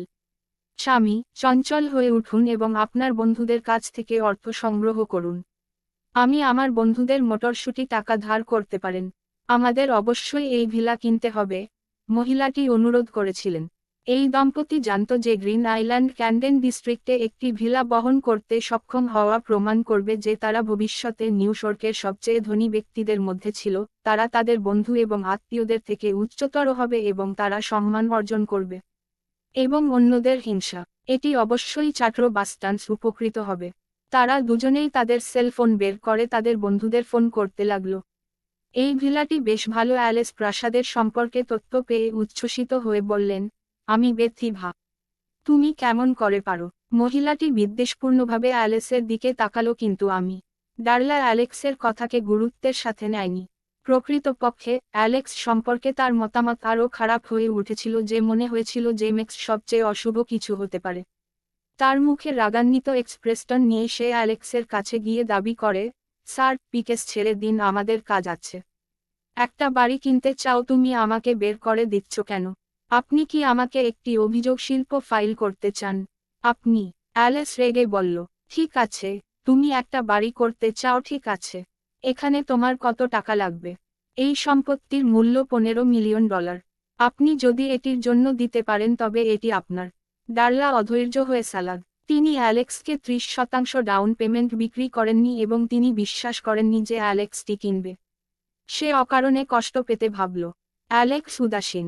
সে তার পকেট থেকে মেট্রো স্কাই ব্যাংকের ফিটকার্ড বের করে তাকে দেখালো। আমি কি আমার ক্যান্ডে টাকা দিতে পারি? সে এবং লোকটি অ্যালেসের দিকে ঠাট্টা করে বলল, আপনি মনে করেন আপনি একটি ক্যানে অর্থ প্রদান করতে পারেন? ভিউ হারান। আপনার কাছে নগদ পরিমাণ থাকলেও আমি বিশ্বাস করতাম না যে আপনি এই ভিলাটি কিনতে পারবেন। আপনি যদি সত্যিই এই ভিলাটি কিনতে পারেন, এটা আপনার সামনে নতজানু এবং আপনার কল। তারপরে একবার চেষ্টা করে দেখি। অ্যালেক্স কার্ডটি দারিয়ার হাতে তুলে দিয়েছে। তিনি কার্ডটি নিয়ে কার্ড মেশিনে চলে গেলেন। যখন আমি এই ক্যানটি নাক করে 11 শুনতে পেলাম, তারা ইঙ্গিত করছে যে এটি একটি নকল ক্যান, সে ভেবেছিল। আমি নিরাপত্তারক্ষীদের ডাকতে পারি হাম নিক্ষেপ করতে। কার্ডটি মেশিন জুড়ে ফ্ল্যাশ করে। কম্পিউটার অনুযায়ী $15 বিলিয়ন ইতিমধ্যে ছিল। কার্ডে ব্যয় করা হয়েছে। কংগ্রেটে এই তথ্য দেখে বড়লা চমকে উঠল। এই বেচারাকে আমার মনে হচ্ছিল সে হাদিস লহেদ করেছে। তিনি সত্যিই তার কার্ডে 15 মিলিয়ন খরচ করেছিলেন। প্রতিযোগীর উপর দার্তার বিভ্রান্তি লক্ষ্য করে অফিসের অন্য সবাই তার চারপাশে ঘেউ ঘেউ করে তথ্য পড়ে। বাড়িটি কেনার আশায় দম্পতি অবিশ্বাসের দৃষ্টিতে অ্যালেক্সের দিকে তাকালো। তার জামাকাপড় এত নোংরা হলে তার কি সত্যিই এত টাকা আছে? এমনকি 30% অর্থ বহন করতে পারে না, তবুও তার মতো 20 বছর বয়সী ব্র্যাড আসলে পুরো টাকা দিতে পারে। লোকটি ভাবল, তার মাথা ঘামাচ্ছে, কি ঘটছে তা বিশ্বাস করতে অক্ষম। সে ভেবেছিল যে সে কিভাবে অ্যালেক্সকে উপহাস করেছিল এবং লজ্জিত হয়েছিল। যখন তারা বুঝতে পেরেছিল যে সে ধনী, সেলস অফিসের সমস্ত স্টাফ অ্যালেক্সের প্রতি তাদের মনোভাব সম্পূর্ণভাবে পরিবর্তন করেছিল। তারা সবাই হাসিমুখে তার দিকে তাকালো। বিক্রয়ের কিছু লোক এমনকি অন্যান্য গ্রাহকদের উপেক্ষা করে এবং অ্যালেক্সের জন্য কফি তৈরি করার বা তাকে বিশুদ্ধ জল আনার প্রস্তাব দেয়। তারা সবাই খুব বন্ধুত্বপূর্ণ হয়ে ওঠে। শুধুমাত্র কিছু লোক ছিল যারা চিন্তা না করে $15 মিলিয়ন মূল্যের একটি ভিলা কেনার সামর্থ্য ছিল। তাদের যা সত্যিই অবাক করেছিল তা হলো অ্যালেক্স তখনও এত ছোট। তিনি স্পষ্টতই তার বেশিরভাগ সমবয়সীদের চেয়ে অনেক ভালো করছেন এবং তার সামনে সত্যিই সোনালী ভবিষ্যৎ ছিল। স্যার, আমি ক্ষমাপ্রার্থী, আমার আপনাকে তাড়াতাড়ি সাহায্য করা উচিত ছিল। আমাকে সম্পত্তি সম্পর্কে আরও কিছু বলতে দিন। আপনি যে ভিলাটি কিনেছেন তার আয়তন 2500 বর্গফুট। ডার্লা মিষ্টি হেসে তার কণ্ঠস্বর যতটা সম্ভব বন্ধুত্বপূর্ণ করার চেষ্টা করলেন। সে জানত না যে সে ধনী, সে কিছু করতে রাজি হতে দ্বিধা করবে না। অ্যালেক্স অনুরোধ, এমনকি যদি এটি লাইভ বিরুদ্ধে ছিল। অ্যালেক্স এক মুহূর্ত ভাবল, তারপর বলল, আচ্ছা, আসুন একবার দেখে নেওয়া যাক। যদিও এই বাড়িটি তেমন দুর্দান্ত নয়, এটি এখনও স্কুলের ডোরেটরির চেয়ে ভালো। আমার ধারণা এটি আপাতত করবে। কেউ বিশ্বাস করতে পারে না যে অ্যালেক্স এই উচ্চ সম্পদ ভিলা, $15 মিলিয়ন মূল্যের, একটি বিশ্ববিদ্যালয়ের ছাত্রাবাসের সাথে তুলনা করছেন। তারা অ্যালেক্সের আসল পরিচয় জানত না এবং সে কি বলছে তা বুঝতে পারেনি। তারা তাকে খুব অহংকারী মনে করেছিল। তাদের মধ্যে একজন বলল, বাহ, এখন আমি মনে করি সে ইচ্ছাকৃতভাবে আমাদের সামনে তার সম্পদ প্রদর্শন করছে। আপনি ভাববেন যে এত দামি ভিলা ওয়ার কেনাই যথেষ্ট। অন্য একজন লিখেছেন, সবাই এটার জন্য পড়ে যাবেন না। আমি নিশ্চিত যে সে আমাদের সামনে শান্ত দেখানোর জন্য অতিরঞ্জিত করছে। আমি মনে করি তার আসল সমস্যা আছে। টিম অতিরঞ্জিত করছে। অ্যালেক্স মাথা নাড়ল এবং অন্যদের দিকে তাকালেই হাসল। সত্যি কথা বলতে, আমি একটি নাইট ক্লাব কেনার মতোই সহজে কোড করেছি। একথা শুনে অন্যরা হাসি চেপে রাখতে পারল না। একটি নাইট ক্লাবে খরচ হবে $5 মিলিয়ন। এই ভিলা ছিল 15 মিলিয়ন। আপনার কাছে নিশ্চয়ই এমন টাকা নেই। তারা প্রতিটি চিন্তা, আপনি যতটা ধনী বলছেন, আপনি কেন পান্না দ্বীপের সেই সুপার হাওরিয়াস ভিলা কেনেন না? একজন মধ্যবয়সী লোক অ্যালেক্সকে বলল এবং সেলস ডেস্কের একটি ভিলার দিকে ইশারা করল। ঠিক আছে, অ্যালেক্সের দিকে না তাকিয়েই রাজি হয়ে গেল। স্যার, আপনি কি সত্যিই সেই ভিলাটি কিনতে যাচ্ছেন? দুর্লা বিস্ময়ে অ্যালেক্সের দিকে তাকালো। কমপ্লেক্সের সেরা ভিলা, লেকের একটি দ্বীপে তৈরি, যার নিজস্ব উঠোন, সুইমিং পুল এবং সবচেয়ে হাস্যকর ইন্টেরিয়র ডিজাইন। এবং এটি সবচেয়ে উন্নত ইন্টারনেট পরিষেবা দিয়ে সজ্জিত। সে চলতে থাকে। আমাদের জেলাকে বলা হয় গ্রিন আইল্যান্ড গার্ডেন, এবং এই ভিলার একই নাম আছে। পান্না দ্বীপ, যা আপনাকে শোষ করে যে এই স্টিলা কতটা একচেটিয়া। আপনি কি সত্যি এটা ছেলে করতে চান ডার্লা? হতবাক, নিশ্চিত যে অ্যালেক্স শুধু বড়াই করছিল। বিকাশকারীরা যখন ভিলা তৈরি করেছিল, তারা কমপক্ষে 10 বছরের জন্য এটি বিক্রি করার পরিকল্পনা করেনি। পাগল। ভিলা নির্মাণের উদ্দেশ্য ছিল আবাসিক এলাকার উচ্চমানের প্রদর্শন করা। তারা অনুভব করেছিল, যদি লোকেরা সেখানে $40 মিলিয়ন মূল্যের একটি ভিলা দেখে তবে তারা নিশ্চিত হবে যে এটিই সবচেয়ে বেশি নিউ ইয়র্কের বিলাসবহুল এবং পছন্দসই আবাসিক এলাকা। ঠিক আছে, মনে হচ্ছে আমি রসিকতা করছি, অ্যালেক্স আকস্মিকভাবে জিজ্ঞেস করল। আপনি এটি কত টাকায় বিক্রি করছেন? $40 মিলিয়ন। দূরতা দুঃখজনক। তিনি এখনও পুরোপুরি আলেস কাজ করতে পারেনি। অ্যালেক্স মাথা নাড়ল। সে তার মুঠোফোন বের করে মেট্রো স্কাই ব্যাংকের গ্রাহক ব্যবস্থাপককে ফোন করল। রবার্ট মিফায়ার এবং তাকে গ্রিন আইল্যান্ড গার্ডেনের অ্যাকাউন্টে $40 মিলিয়ন স্থানান্তর করতে বলেন। অফিসের সবাই তখনও অ্যালেক্সের জন্য অপেক্ষা করছিল যে তাদের বলবে এটি একটি রসিকতা। যখন 40 লাখ এসেছে, কেউ বিশ্বাস করতে পারছে না। সেলস চলে যাওয়ার পর ছায়ায় থাকা তাদের চোখ হারা দিয়েছিলেন যে তার ইউনাইটেড হঠাৎ সবেমাত্র কেনা হয়েছে সে বিচলিত হতে সাহায্য করতে পারেন না এবং কান্নায় ফোন কলের সাথে $40 মিলিয়ন গার্ডেন দাঁড়িয়ে একটি তারা সবাই নিজেরাই ভেবেছিল স্ট্যাটাস সিম্বল হবে। এত ধনী এবং সুদর্শন যুবকের সাথে আমি কতবার দেখা করার সুযোগ পাই। জ্যাক স্যান্ডার্স, আমি তাকে আকর্ষণ করতে হবে। বেদনাদায়ক কল্পনা করুন যদি সে আমাকে পছন্দ করে। ভেঙেছিলেন, কিন্তু তার শ্বাস ধরতে পারছিলেন না কারণ তাকে 10টিরও বেশি সুন্দর যুবক দ্বারা ঘিরে ছিল। তিনি জানতেন যে তিনি কেবল ভিড়ের মধ্য দিয়ে চেপে ধরে পেশাদার পোশাক পরিহিত মহিলা সেলস অফিসে প্রবেশ করলেন। তিনি আর কেউ নন, রোজ স্কটের খালা, সু ব্র্যাডলি। ক্লেয়ার, তুমি কাঁদছো কেন? অন্ধকার চশমা পরা ভদ্রমহিলার দিকে হাঁটতে হাঁটতে তিনি উদ্বিগ্ন হয়ে জিজ্ঞেস করলেন। ক্লেয়ার স্কোবেড আবার সে তার শটার ইনের কণ্ঠস্বর শুনতে পেল। মূলত, তার উদ্দেশ্য ছিল শো এর সামনে বাহবা দেখানো এবং তাকে বেল্ট দেওয়া, কিন্তু এখন অ্যালেক্স ইলা কিনেছে, তার গর্ব করার কিছু নেই, জরিমানা করতে হবে। হাসতে হাসতে সে ভাবল। ক্লেয়ার অবিলম্বে কান্না থামিয়ে দিল। ঠিক আছে, ভেজাদ চোখে পাঠানো হয়েছে, সে বালি ব্লো। সে কি তার ইভেনে বালি পেয়েছে? সাই বিস্মিত। এই বিক্রয় অফিসে বালু কোথা থেকে আসলো? সুবালি, চোত্রে আর ফাক, তুমি কি সত্যিই এখানে ভিলা কিনেছ? এটা সত্যিই চমৎকার। এই যেখানে সিনিয়র্ক ভেয়ের এলম। আপনার জানা উচিত যে ভবিষ্যতে আমরা নিউ ইয়র্কের সবচেয়ে গুরুত্বপূর্ণ ব্যক্তি হব এখানে এলোনে অ্যাভ, এবং আমরা অবশ্যই এখানে আছি। ক্লেয়ার গর্বিতভাবে উত্তর দিয়েছিলেন যাতে স্টির সামনে পুনরায় হারানো না হয়। সে সিদ্ধান্ত নিয়েছে যে সে পিট করার সিদ্ধান্ত নিয়েছে। তারা ইতিমধ্যেই ভিল্লা ডোরিয়ার কাছে গিয়েছিলেন এবং তার মুখ ফ্যাকাশে হয়ে গিয়েছিল, এখন কান্না করছিল যেন তার পিউরিন্ট মারা গেছে। আমি দেখতে চাই যখন মানুষ তোমার ভিলুকে দেখতে বলবে তখন তুমি কি করবে? অ্যালেক্স সেলস অফিস ছেড়ে অন্য সিদ্ধান্ত নিল। আজ আমি নিজের জন্য একটি গাড়ি কিনতে যাচ্ছি, সে হিমেলকে বলল। আমি অতি ধনী এবং আমার কাছে গাড়ি নেই, এটা খুবই দুঃখজনক। অ্যালেক্স সরাসরি নিউ ইয়র্ক অটোমোবিলসে গিয়েছিলেন, যেখানে বিশ্বের সবচেয়ে উন্নত এবং সেরা পারফরমেন্সের গাড়ি ছিল। অ্যালেক্স গাড়ির ডিলারশিপের চারপাশে ছড়িয়ে পড়ে এবং একটি ফেরারে অভিনব নিয়ে যায়। তার কাছে এটি বাঁকানো লাগছিল এবং শক্তির আওর দিয়েছে।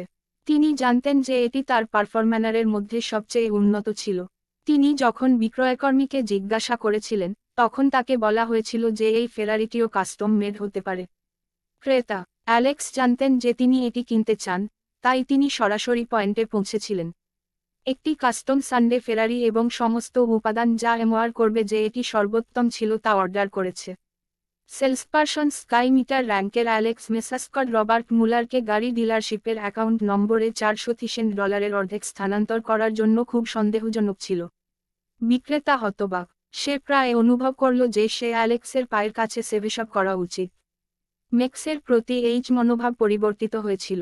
গাড়ির ডিলারশিপের ম্যানেজার এবং অন্যান্য কর্মচারীরা অ্যালেক্সের চারপাশে জড়ো হয়ে তার দিকে কৃতজ্ঞতার সাথে তাকালো। যখন অ্যালেক্স গাড়ি কেনা শেষ করে ডিলারশিপ ছেড়ে যেতে শুরু করল, দোকানের সবাই উল্লাস করল, বেশ কিছু পথচারী উল্লাস করল এবং অনুমান করল যে এটা অবশ্যই একজন গুরুত্বপূর্ণ সরকারি আধিকারিক যে জায়গাটি পরিদর্শন করতে এসেছে। দোকান থেকে বের হয়ে এলেস আতঙ্কিত বোধ করল এবং হ্যান্সিফকে বলল, আমি কেবল একটি গাড়ি কিনছি। তাদের এমন ফুসা বানানোর দরকার ছিল না। যখন সে স্কুলে ফিরে যেতে চায়, তখন সে লেসি স্মিথের কাছ থেকে একটি কল পায়। শেষবার যখন তারা দেখা করত, ল্যাসি বার তার পুরুষদের ফোনটি দেখেছিল, তাই লসি স্যালডে তার সাথে অ্যালেক্স সম্পর্কে কিছু কথা বলার ছিল, বলেছিল যে সে বর্তমানে গাছ ছিল এবং তারা দেখা করতে প্রায় 10 মিনিট পরে একটি মার্সিডিজ বেঞ্জ যেখানে ওয়ার্ক করছিল সেখানে পলি করে। অ্যালেস, বেইলিং দেবাসে গাড়িতে উঠুন, লুসি হাসি মুখে ডাকলেন। লেসির ঢেউ খেলানো চুল ছিল। তিনি একটি মার্জিত পোশাক পরেছিলেন এবং খুব কমনীয় লাগছিল। অ্যালেক্স গাড়িতে ওঠার সাথে সাথে কিছুটা নার্ভাস অনুভব করলেন। মিসেস শনিত, আপনি আমাকে খুঁজছেন কেন? আপনি চিলিতে জানতে পারবেন, লুসি রহস্যজনকভাবে উত্তর দিয়েছেন। তিনি ইঞ্জিন চালু করলেন এবং মার্সিডিজ বেঞ্জ নিউ ইয়র্কের রাস্তার পাশ দিয়ে চলতে শুরু করল। লেসির বুকে একটি কালো সিট বেল্ট বাঁধা ছিল, যা তার নারীসুল চেহারা প্রকাশ করে। গাড়ি চলার সাথে সাথে সিট বেল্টটা একটু দুলল। গাড়িতে ওঠার পর থেকে অ্যালেস্টের দৃষ্টিশক্তি তার বুকে তৈরি হয়েছিল 50% সময়। লুসি যখন তার সিট বেল্টটি সামঞ্জস্য করার সাথে সাথে তার বুকে তার সিট বেল্টটি শক্ত করে অনুভব করেছিল। এতো ভন বি ফ্রেন্ড। গাড়িটি সামনের দিকে এগিয়ে যাওয়ার সাথে সাথে অ্যালেস দেখতে পেল তার স্ট্রেবল বুক ইঙ্গিত করে উপরে এবং নিচে লাফিয়ে উঠছে। এই দৃশ্যে ম্যাক্সের প্রচণ্ড কাশি এবং তার নাক থেকে উজ্জ্বল লাল রক্তের স্রোত বেরিয়ে আসে। নেস, তুমি ঠিক আছো? লরি অ্যান্ডার তাড়াতাড়ি। গোপনে সে নিজেকে নিয়ে সন্তুষ্ট ছিল। স্পষ্টতই এই ধনী এবং সুদর্শন যুবকের কাছেও তার শরীর এখনও আকর্ষণীয় ছিল। টিম ফাইন অ্যালেক্স বলল যে সে তার মাথা ঘষে এবং তার নাক চিমটি করে। দস্তানার বগিতে তসরের কাগজ আছে। পিনাস, নিজেকে সাহায্য করো, লুসি অ্যালেক্সকে বলল। সেই গিভিং কম্পার্টমেন্ট খুলে একটা এগুলো বের করে তার মাই থেকে রক্ত মুছে দিল। মাছি, এটা কি? অ্যালেক্স নিজেকে করাত হিসাবে জিজ্ঞাসা করল যে গ্লাভের বগিটি সেখানে ছিল। বেশ কিছু আন্ডারওয়্যার, স্টোকিংস, সিল্কি ব্রা, এমনকি লেসি প্যান্টি। এটা দেখে অ্যালেক্স আরও অস্থির হয়ে উঠল। তিনি ইউডেস সুগন্ধি মাউচ আর কাউদ্দিক। ওয়েস, দুঃখিত, আমি এখন খুব সেক্সাস ছিলাম এবং ভুলে গিয়েছিলাম যে তারা সেখানে ছিল।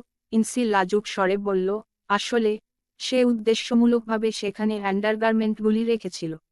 অ্যালেস একজন ধনী এবং সুদর্শন যুবককে প্রেরণ করেছিল, অবশ্যই যে কোনো মহিলা তা করবে।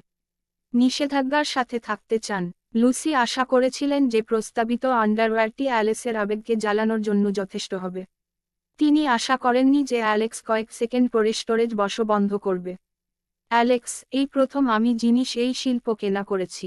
আমি কখনো একজন মানুষ দ্বারা স্পর্শ করা হয়নি। আমি আন্ডারগ্রাউন্ড গ্যারেজে ক্যাক চালাই। সেখানে কেউ থাকবেন না এবং আপনি লুসি স্যার কয়টি যা খুশি তাই করতে পারেন। অ্যালেক্স বিশ্রীভাবে হাসলেন। হয়তো পরের বার, সে বলল। যদিও অ্যালেক্স লুসির প্রতি আকৃষ্ট হয়েছিল, যে কোনো পুরুষের মতোই, এর মানে এই নয় যে তিনি চারপাশে ঘুমাতে চেয়েছিলেন। অন্যদিকে লুসি খুবই হতাশ। তিনি নিজেকে আরও ভালো বোধ করার চেষ্টা করেছিলেন। নিজেকে বলেছিলেন, অ্যালেক্স অন্য যে কোনো পুরুষের চেয়ে উচ্চতর এবং অপেক্ষার যোগ্য। আমি শুধু ধৈর্য ধরতে হবে। ঠিক তখনই গাড়ি থামল। অ্যালেক্স গাড়ি থেকে নেমে তারা কোথায় তা দেখতে লাগল। তারা নিউ ইয়র্কের ব্যস্ততম shopping centre fashionable lady shopping মলের বাইরে ছিল। গাড়িটি লক করার পরে, লুসি অ্যালেক্সকে মলে টেনে নিয়ে যান এবং সরাসরি অটাম বিউটি নামে একটি প্রথম তলার বুটিকের দিকে রওনা হন যেখানে বিশেষভাবে মার্জিত এবং একচেটিয়া ব্র্যান্ডের পোশাক বিক্রি হয়। লুসি এখানে আমাকে তার জামাকাপড় কিনতে বলতে এসেছে, অ্যালেক্স ভাবল। দোকানে ঢুকতেই ম্যানেজার হেসে হেঁটে চলে গেলেন।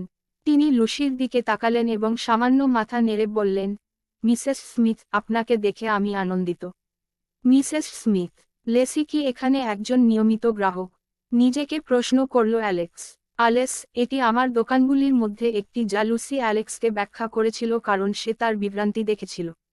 তারপর সে দোকানের ম্যানেজারের দিকে তাকিয়ে বলল, রাসেল, এখন থেকে অ্যালেক্স এই বুটিকের মালিক। সে যা বলবে আমাদের অবশ্যই শুনতে হবে। মাফ করবেন, রাসেল বুঝতে পারেনি, কিন্তু যেহেতু ল্যান্সি এটা বলেছিল, সে শুধু তার কথা মতো করতে পারে।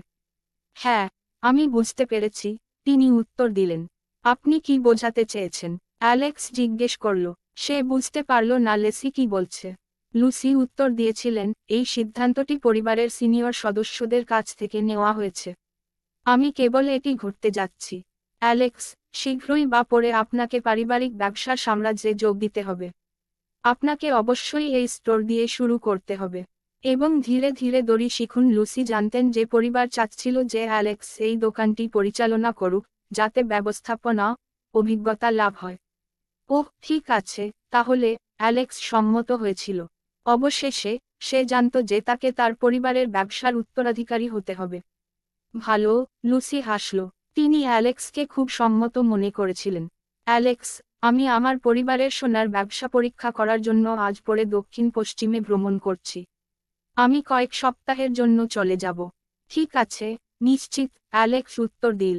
তার মাথায়, সে ভাবছিল, ফেরারি পেতে 1 মাসেরও বেশি সময় লাগবে। এই সময়ে আমি লুসির গাড়ি চালাতে পারব। পাশে দাঁড়িয়ে থাকা রাসেল বিভ্রান্ত হয়ে পড়ে। তার কোন ধারণা ছিল না যে তার বস তাদের একজন দেশের সবচেয়ে ধনী ব্যক্তিরা। তিনি ধরে নিয়েছিলেন যে অ্যালেক্স তার নাম ছাড়াই কেবল একজন। যখন তারা অটাম বিউটিতে সবকিছু চূড়ান্ত করে ফেলল, অ্যালেক্স লুসিকে সরাসরি বিমানবন্দরে নিয়ে গেল। সেদিনই দক্ষিণ পশ্চিমে যাচ্ছিলেন। লুসিকে অফ দেখে অ্যালেক্স নিউ ইয়র্কের চারপাশে গাড়ি চালান। এই বৃহৎ মার্সিডিজ বেঞ্জের জন্য দুর্দান্ত ড্রাইভ এবং অন্যান্য গাড়ি অবশ্যই আমার পথের বাইরে থাকবে, সে ভেবেছিল। অ্যালেক্স রাস্তার পাশে একটি চিংড়ি কিং রেস্তোরাঁ দেখেছিল এবং সিদ্ধান্ত নিয়েছিল যে সে তাদের কিছু পছন্দ করবে। গলদা চিংড়ি, তাই সে গাড়ি চালিয়ে নিয়ে দাঁড়ালো। খাওয়ার প্রায় সময় হয়ে এসেছিল, তাই সে কিছু গলদা চিংড়ি কেনার সিদ্ধান্ত নিল ইসাককে ডেবলের সাথে খেতে নিয়ে যাবে। প্রবেশদ্বারে পার্কিং পরিচারক ঘুমাচ্ছিলেন, কিন্তু যখন তিনি লক্ষ্য করলেন একটি মার্সিডিজ বেঞ্জ টানছে তিনি সঙ্গে সঙ্গে জেগে ওঠে। তিনি হেসে মাথা নিচু করলেন, অ্যালেক্সের বাইরে যাওয়ার জন্য অপেক্ষা করলেন, গাড়ি যাতে সে পার্ক করতে পারে।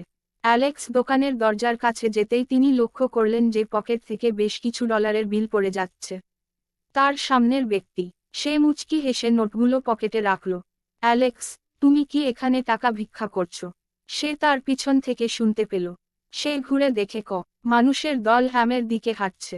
দলটির নেতৃত্বে ছিলেন চিয়ারলিডার, যারা ফিটজেরাল্ড, সাওম, যারা এবং অন্যরা অ্যালেক্সকে বিদ্রূপ করে তাদের মুখে বিদ্রূপ করে। গ্রুপ নিজেদের মধ্যে চ্যাট, এই ছেলেটির বেশ ব্যবসায়িক মাথা আছে। সে জানে যে এখানে যারা আসে তারা সবাই হোয়াইট কলার শ্রমিক, তাই সে এখানে কিছু টাকা পাবে। সে এখন $2 জেট চেয়েছে বলে মনে হচ্ছে। এক ব্যক্তির জন্য $2, যে সব এমন না। অ্যালেক্স, এখন তোমার কাছে কত টাকা আছে বলো? দলটি বহুদলের সাথে চলতে থাকে। তারা সবাই অ্যালেক্সকে লাইভ ট্রিট করত। সে একজন ভিখারি ছিল। যারা মেসের দিকে তাকালো, যে কিছু ঘূর্ণনশীল তুলি তুলে নিচ্ছিল সতীয়ন নিচু হয়ে পড়েছিল এবং ভাবল, আমি অ্যালেক্সকে বাদ দিয়েছি। তার এই দিন খারাপ থেকে খারাপ হচ্ছে। এমনকি সে এভাবে টাকা চাওয়ার কথাও ভেবেছে। তার এবং তার চাচাতো ভাইয়ের মধ্যে ষড়যন্ত্রের জন্য ধন্যবাদ, জারাসের মুখের কোণে ক্ষত হয়ে গেল। যদি কোন কোকিন এই ধরনের হেরে যাওয়া ব্যক্তির প্রেমে পড়ে, তবে এটি টিউবার্ট মিলারকে একটি ধাক্কা দেবে। এইভাবে রবার্ট আমার কাজিনকে আরও সক্রিয়ভাবে অনুসরণ করবে, সে ভেবেছিল। সেটাই যথেষ্ট। আমি আপনাকে ট্র্যাক দিতে ভন আজকের জন্য আপনার স্টিল প্যাক আপ করতে পারেন এবং আগামীকাল লোক করতে আসতে পারেন আরও টাকা চাইতে। যারা ছেলের বাসা থেকে তার কাছে $10 চেয়েছে এবং অ্যালেক্সের কাছে পাঠিয়েছে। অ্যালেক্স কিছু না ভেবেই এটা মেনে নিল। বট সে ভিতর থেকে অভিশাপ দিচ্ছিল, আমার কাছে $1 বিলিয়ন বেশি দাম। আমি অন্যের কাছ থেকে টাকা চাইছি। কতটা দামি একটা পোস্ট লুকিং শেথমেক শোভার। অ্যালেক্স আসক্তের কাছে টিউলগো ট্যারিক্সের টাকা ছাড়ার কোনো লোভ নেই। তুমি চলে যাচ্ছ না কেন? যে আপনার জন্য যথেষ্ট টাকা ছিল না। যারা রাগ করে অ্যালেক্সের দিকে তাকালেন। পুরুষ চলে যেতে চেয়েছিলেন, কিন্তু তার গাড়িটি সেখানে বসেছিল। যদি তারা তাকে মার্সিডিজ বেঞ্জ চালাতে দেখে তবে এটি তার জন্য একটি বিশাল সমস্যা হবে। একজন সুপার রিচ হিসেবে তার পরিচয়ে উন্মোচিত হবে। এটি অ্যালেক্স করতে ইচ্ছুক ছিল না। অক্টোব লিস্ট যারা এতটাই রেগে গিয়েছিল যে সে অ্যালেক্সের নিতম্বে লাথি মেরেছিল। যদি সে জানতো যে আমার কাছে $1 বিলিয়নেরও বেশি ওয়ার্থ আছে তাহলে সে আমার সাথে এমন কথা বলবে। তিনি বিস্ময়ের উদ্রেক। যারাকে অ্যালেক্সের চারপাশে কমান্ড করার জন্য পুনরায় প্রস্তুত করা হয়েছিল এবং তাকে গুরুত্ব সহকারে নেয়নি। মেস যারাকে বিরক্ত করতে খুব অলস ছিল। ঘাট যখন অ্যালেক্স শিখতে চেয়েছিল, তখন অন্য একজন লোক মজার নুডসাইডের উপর দিয়ে হেঁটেছিল। এটি ছিল রাচেল সাইকুনার, যাকে তিনি আগে অনুশীলনের মাঠে দেখেছিলেন। অ্যালেক্স, তুমিও এসেছো, হাছড়ি পরিবারকে হাসি মুখে অভিনন্দন জানায়। হ্যাঁ, অ্যালেক্স মাথা নাড়ল। ওহ, স্যাটের দিন মার্শাল, যিনি বাস্কেটবল দলে আছেন, দিকে তাকালো সে। একটি নির্বোধ জংশী সঙ্গে টাচাক। র্যাচেল এমনভাবে অভিনয় করেছিল যেন সে শুনতে পায়নি এবং জটিলভাবে তাকে উপেক্ষা করেছে। রোচুয়েট এবং জার সেই পোস্টে কয়েকদিন একসাথে খেয়েছিল এবং ডিনফোর্ড নির্বিকারভাবে তাদের দুবার জোটো করেছিল। তার দৃঢ়চেতা ভঙ্গি রাহেলকে স্তব্ধ করেছিল। এটি একটি বিশাল আঘাত ছিল। ডিন রাচেল লেসকে অভিবাদন জানানোর উদ্যোগ নিয়েছিলেন কিন্তু হ্যামকে উপেক্ষা করেছিলেন। ডেড সেই ইমরান যে সে অ্যালেক্স দ্য সাউন্ডারের কাছেও ভ্যান করতে পারেনি। টাচার আসলে তার নাম অ্যালেক্স নয়। সেই শুধু এখানে দাঁড়িয়ে তাকাচ্ছে অ্যালেক্সের দিকে এবং তার কাছে ইমেজ নামানোর চেষ্টা করছে। Alex icon the cheering spade. তাকে আমাদের সাথে থাকতে দিন। রাচুয়েট অ্যালেক্সের জন্য প্রশংসার কয়েকটি শব্দ বলেছিল, পায়ুপথ যারা তাকে তাদের সাথে খেতে দেওয়ার জন্য প্রবলভাবে আকুল হয়ে উঠেছিল। মেস ড্যাডেন্ট রাহেলের বিরোধিতা প্রত্যাখ্যান করে এবং সে তার এবং অন্যদের সাথে রেস্টুরেন্টে চলে গেল। ব্রঙ্কসের হকে ডিন সোয়াস। সে রেগে দাঁত কিরমির করছে কারণ ম্যাক্স এবং রাচেল লেমের সামনে হাঁটছে। রেস্তোরাঁয় ঢুকতেই আশেপাশে আগে থেকেই গেটে কয়েকজন লোক। উপবিষ্ট পুরুষটি হল পার্মার চুলের একটি লম্বা বড় ছেলে, যেটি খুব স্টাইলবিলি পোশাক পরেছিল, হ্যারি হ্যামিল্টন। তিনি প্রেস্টন ইউনিভার্সিটি হোসলারথল দলের অধিনায়ক ছিলেন এবং জারার প্রেমিকও ছিলেন। যারা, তুমি এখানে বসো এবং দেখি ওদের কি খেতে হবে। হ্যারি জারার পাশ দিয়ে হেঁটে আসল এবং তার পিছন দিকটা ধরে রাখল। তার চোখে আকাঙ্ক্ষার চিহ্ন ফুটে উঠল। হ্যারি তখন অ্যালেস এবং ফেনেন্ডের উপর আঁকড়ে ধরে, সে চিয়ারলিডিং ক্রু আয়া। কেন তিনি এখানে? বাস্কার থাল টিম প্রায়ই চিয়ারলিডিং টেস্টের সাথে প্রশিক্ষণ দিত, তাই হ্যারি অফটিসমিসকে দেখেছিল কিন্তু তার সাথে কখনোই কোনো সম্পর্ক ছিল না। একজন একাকী যিনি কেবল চিয়ারলিডিং টিপস তাদের জন্য জিনিসপত্র বহন করতে বসেছিলেন। হ্যারি চিন্তার সাথে সামাজিক করার জন্য সেখানে ছিলেন। যারা লুকোচুরি করে র্যাচার্টের দিকে তার চোখে সম্মতির ইঙ্গিত দিয়ে তাকালো। যারা হ্যারিকে বলেছিল যে সে বাইরে অ্যালেক্সকে টাকা চাইতে দেখেছে, তাই সে তাকে ভিতরে ডেকেছে, যদি এটি বিরক্তিকর হয়, তবে সে অ্যালেক্সকে যেতে গালি দিয়েছিল। হা লোকটা বাইরে টাকা চাইছিল। তিনি ছাড়া আর কেউ নেই যে তলোয়ারধারী এইরকম বিন। হ্যারি সাজেস্ট করে এই কথা শুনে জোরে জোরে, কখনো নয় এবং এইবার সস্তা জিন হিস ফ্রি খাবার খেতে দিন। বসতে শুরু করে। সবাই তোলার এ শ্যাগ। আমার ভাইও আসছে। শুধুহীনের জন্য একটি জায়গা ভালোবাসি, হ্যারি সবার মতো বলল। যারা স্বাভাবিকভাবেই হ্যারির সাথে একসাথে বসেছিল। যারার কথা শুনে পুরুষেরা বসতে বসেছিল। অ্যালেক্স 1 ঘন্টার মধ্যে একটা পাঠানো হয়েছে। জল ভিতরে ও বাইরে চলে যাওয়ার সময় একটা ভ্রম আছে। আপনি বাতাসকে আটকাতে সাহায্য করবেন। এর অ্যাডেও বেশ ভালো। একজন ব্যক্তি একমত। দরজায় এসে থামো আর আরেকটা বাজলে বাতাস বন্ধ কর। অ্যালেক্স ডিড কেয়ার হিসাবে এটি সে যেখানেই থাকুক না কেন একই ছিল। মেজাজ খানিকটা পুরস্কার হয়ে গেল, কিন্তু র্যাকাকের মুখ লাল হয়ে গেল এবং সে চিৎকার করে বলতে পারল না, তোমরা কি একটু বেশি দূরে যাচ্ছ না? আমরা সবাই এখানে বন্ধু আছি। আপনার কি অ্যালেক্সের প্রতি এত শত্রুতা করা দরকার? আমরা ফিন্ট জায়গায় হ্যাম জিজ্ঞাসা করিনি। সে নির্লজ্জভাবে দিন মুটে অনুসরণ করেছিল। রাচেল তার দিকে তাকিয়ে অ্যালেক্সের পাশে তার আসন থেকে উঠে দাঁড়ালো। আপনি সেখানে বসেছিলেন কেন? বাতাস বইলে আপনি ঠান্ডা হয়ে যাবেন। উদ্বেগের সাথে দিন বালি। রাচেল হ্যামকে পুরোপুরি উপেক্ষা করেছে। কাছায়েল স্টপ মিউসিন্ত চারিদিকে। এসো আমার পাশে বসো। যারা বলল সে রাহেলের পাশে গিয়ে তাকে টেনে তার পাশে বসিয়ে দিল। অ্যালেক্স গভীরভাবে স্পর্শ করেছিলেন। তিনি কৃতজ্ঞতার সাথে রাচেলের দিকে তাকালেন। পানি প্লেট এবং থালা বাসন বের করে আনলো। উঠ মুহূর্তে ঘরের দরজা আবার ধাক্কা দিয়ে খুলে গেল। সবাইকে হ্যালো। একজন স্মার্ট পোশাক পরা যুবক ভিতরে ঢুকল। হাওয়ার্ড, তুমি ঠিকই এখন। হ্যারি তার ভাই হাওয়ার্ড হ্যামিল্টনের কাছে গিয়ে তাকে জড়িয়ে ধরল। আমি তোমাকে সবার সাথে পরিচয় করিয়ে দিই। সবাই, এটা আমার ভালো ভাই হাওয়ার্ড। সে হাই স্কুল থেকে স্নাতক হওয়ার পর সুইজারল্যান্ডে গিয়েছিল এবং সে এখন অনেক কিছু পাচ্ছে। ওভারজেট ল্যাগ গত কয়েকদিন হ্যারি যখন পরিচয় করিয়ে দিল, সে অনেকক্ষণ রাচেলের দিকে এমনভাবে তাকিয়ে থাকলো যেন সে পরিচয় করিয়ে দিচ্ছে। হে, আপনি এখানে বসতে পারেন, র্যাচেল পরামর্শ দিয়েছেন। হ্যারি এবং হাওয়ার্ড রাচারের পাশে গিয়ে ইশারা করলেন অন্যরা আসন ছেড়ে দিতে। হাওয়ার্ড র্যাচেলের পাশে বসল, ওকে উপরে নিচে ভালো করে দেখল। তিনি অনুভব করতে পারলেও সাহায্য করতে পারেননি। রাচেল সুন্দর ছিল, সাদা মুখ, আইপিএস, এবং যথেষ্ট বুক। আগের রাতে হাওয়ার্ড হ্যারিকে তার একজন বেনিটিন জিএইচটির সাথে পরিচয় করিয়ে দিতে বললেন। হ্যারি হুন যে ছবিটি পাঠিয়েছিলেন সেটি রাচেলের, ফলে তার ভালো ঘুম হয়নি। হাওয়ার্ড রাচেলের সাথে কথোপকথন করার চেষ্টা করেছিল। তিনি সূক্ষ্মভাবে রাচার্লের কাছে তার পরিবারের ক্ষমতা প্রকাশ করার চেষ্টা করেছিলেন। তিনি ভেবেছিলেন যে এই ওয়াডিডি বেল্ট জয় বার ওভার কুঁড়েঘর রাচেল তাকে উপেক্ষা করেছিল, এবং এটি তাকে আরও রাগান্বিত করেছিল যখন সে দরজার পাশে বসে থাকা অ্যালেক্সের দিকে মনোযোগ দেয়। ঠুট বাচ্চা দেখতে এত সস্তা, কেন তিনি এই চমৎকার গোটের মনোযোগ পেতে হবে বহুর চিন্তা। হ্যারি, আপনি সেই লোকটিকে আমার সাথে পরিচয় করিয়ে দেননি। হাওয়ার্ড যখন অ্যালেনের দিকে কাঁটা চামচ ইশারা করলেন, তখন তিনি বিড়বিড় করলেন। সে চেনলেরিং স্কোয়াডের বেবিসিটার। সে শুধু অর্থের জন্য প্রবেশদ্বারে ছিল। অ্যানিমগো, হ্যারি একটি এল সাডল দিয়ে বলল। ভিক্ষুকের সাজে তার দিকে তাকাও, সে মোটেও আনো নয়। আমরা তাকে আসতে বলিনি, সে শুধু এসেছিল কারণ রাচাচি তাকে করুণা করেছিল। অন্যথায় তার সাথে আসাটা তার জন্য সৌভাগ্যের ছিল। সে কখনোই এখানে আসতে পারত না। ডিনালের পায়ে পা রাখার সুযোগ নিয়েছিলেন। ভিক্ষা করছেন? হাওয়ার্ড একটি খুব বিস্মিত অভিব্যক্তি দেখিয়ে বললেন, সে ইতিমধ্যেই ভিক্ষা করছে, যদিও কঠোর পরিশ্রম করার চেষ্টাও করেনি। সিন, এই ধরনের লোকটি বাস্তব জগতে উচ্চাভিলাষী নয়, সে কেবল একটি হাঁটার মৃতদেহ, কোন বাঁচানোর ঘর নেই। ঠিক এটুকুই তিনি অন্যরা সম্মত হবেন। অ্যালেক্স সত্যিই রাগান্বিত ছিল না, তবে সে মনে করেছিল যে এটি হাস্যকর ছিল কারণ সে মনে করেছিল, একজন অতি ধনী ব্যক্তিকে আপনি আমার জুতা বহন করার জন্য কখনো উপযুক্ত নন, কিন্তু এখন আপনি নির্লজ্জভাবে আমার প্রতি ভক্তি করছেন। আসুন কথা বলি না। আবেথিস্ট্রাহাতে হ্যারি বলে উঠল, ওহ রাইট হাওয়ার্ড, তুমি আজকে এত বকা দিচ্ছ কেন? বাবার জন্য এই ভালো জিনিসটি কেনার জন্য আমি একটি টেক অ্যান্ড র্যান্ডান্ডি ওভার আসার আগে এর থেকে একটি গাড়ি বেছে নিয়েছি। হাওয়ার্ড সার্ড কারমালি। আপনি একটি কার্ড কিনেছেন? হ্যারি রাচওয়েলের দিকে তাকিয়ে বললেন, আমাকে বলুন, গাড়ি বন্ধ করে দিয়েছিস?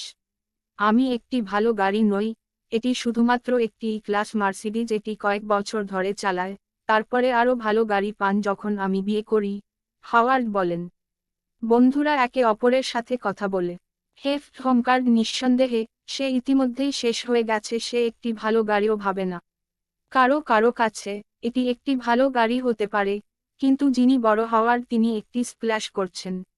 বাকিরা হাততালি দিতে থাকে। এর চেহারা থেকে আমরা গান গাইছি ধ্বনি পাতলা ইটারে ছিল। তারা হাওয়ার্ডকে আরও বেশি আদর করার জন্য হ্যারির নেতৃত্ব অনুসরণ করেছিল। দলটি যখন তাকে লাস গাড়ি দেখতে যেতে বলে, তখন হাওয়ার্ড খুশি হয়ে রাজি হন। র্যাচেলকে মুগ্ধ করার এটি একটি ভালো সুযোগ ছিল। দলটি উঠে রেস্তোরাঁর প্রবেশদ্বারে চলে গেল। হাওয়ার্ড মনোযোগের কেন্দ্রবিন্দু ছিল। সবাই -1 এখনই ড্রাইভ করে বের হও এবং তোমাদেরকে কারাওকে নিয়ে যাও। পার্কিং অ্যাটেন্ডেন্টের কাছে কি গাড়ির চাবি নেই? ভিড় থেকে একটি স্পেশন আসে এবং অন্যরা সবার দিকে তাকায়। অ্যালেক্স নিজেকে এই প্রশ্নটি প্রশ্ন করেছিলেন, তাই তিনি সবাইকে মারতে বলবেন না। তিনি চলে গেলেন, বরং যে মেন্টের পুরস্কার। হাওয়ার্ড অ্যালেক্সের দিকে অপ্রস্তুত দৃষ্টিতে তাকালো এবং উপহাস করে বলল, ইডিয়ট, তুমি কি মনে করো কোন রুটুডো বরং পরিচারক আপনার জন্য এটি পার্ক করবে? এই মিনকে দেখুন, এখানে পার্ক করতে 1 টন টাকা খরচ হয়। হাওয়ার্ড মনে করেছিলেন যে খুব কম গ্রাহকরা তাদের গাড়ি প্যাক করার জন্য অর্থ প্রদান করবেন, এতে বিব্রত বোধ করবেন না। এটা ঠিক। যখন আমি এখানে গাড়ি চালিয়েছিলাম, তখন আমার জন্য আমার গাড়ি পার্ক করার মতো কেউ ছিল না। আপনি যদি বুঝতে না পারেন, তাহলে কথা বলবেন না, হ্যারি অ্যালেক্সকে বলেছিল। তাকে উপেক্ষা করুন, তিনি মাত্র 1 পা যেখানে পৃথিবী দেখেননি।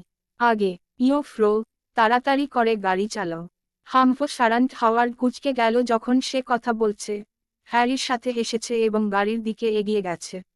অন্যরা তাদের জন্য অপেক্ষা করার জন্য প্রবেশদ্বারে রইল। বাজি ধরল 5 মিনিট পরে, যারা গাড়ি থেকে নামার আগেই হ্যাট্রিকে ফোন করেছিল। হেই ওয়ে, কিন্তু সে তুমি আউট।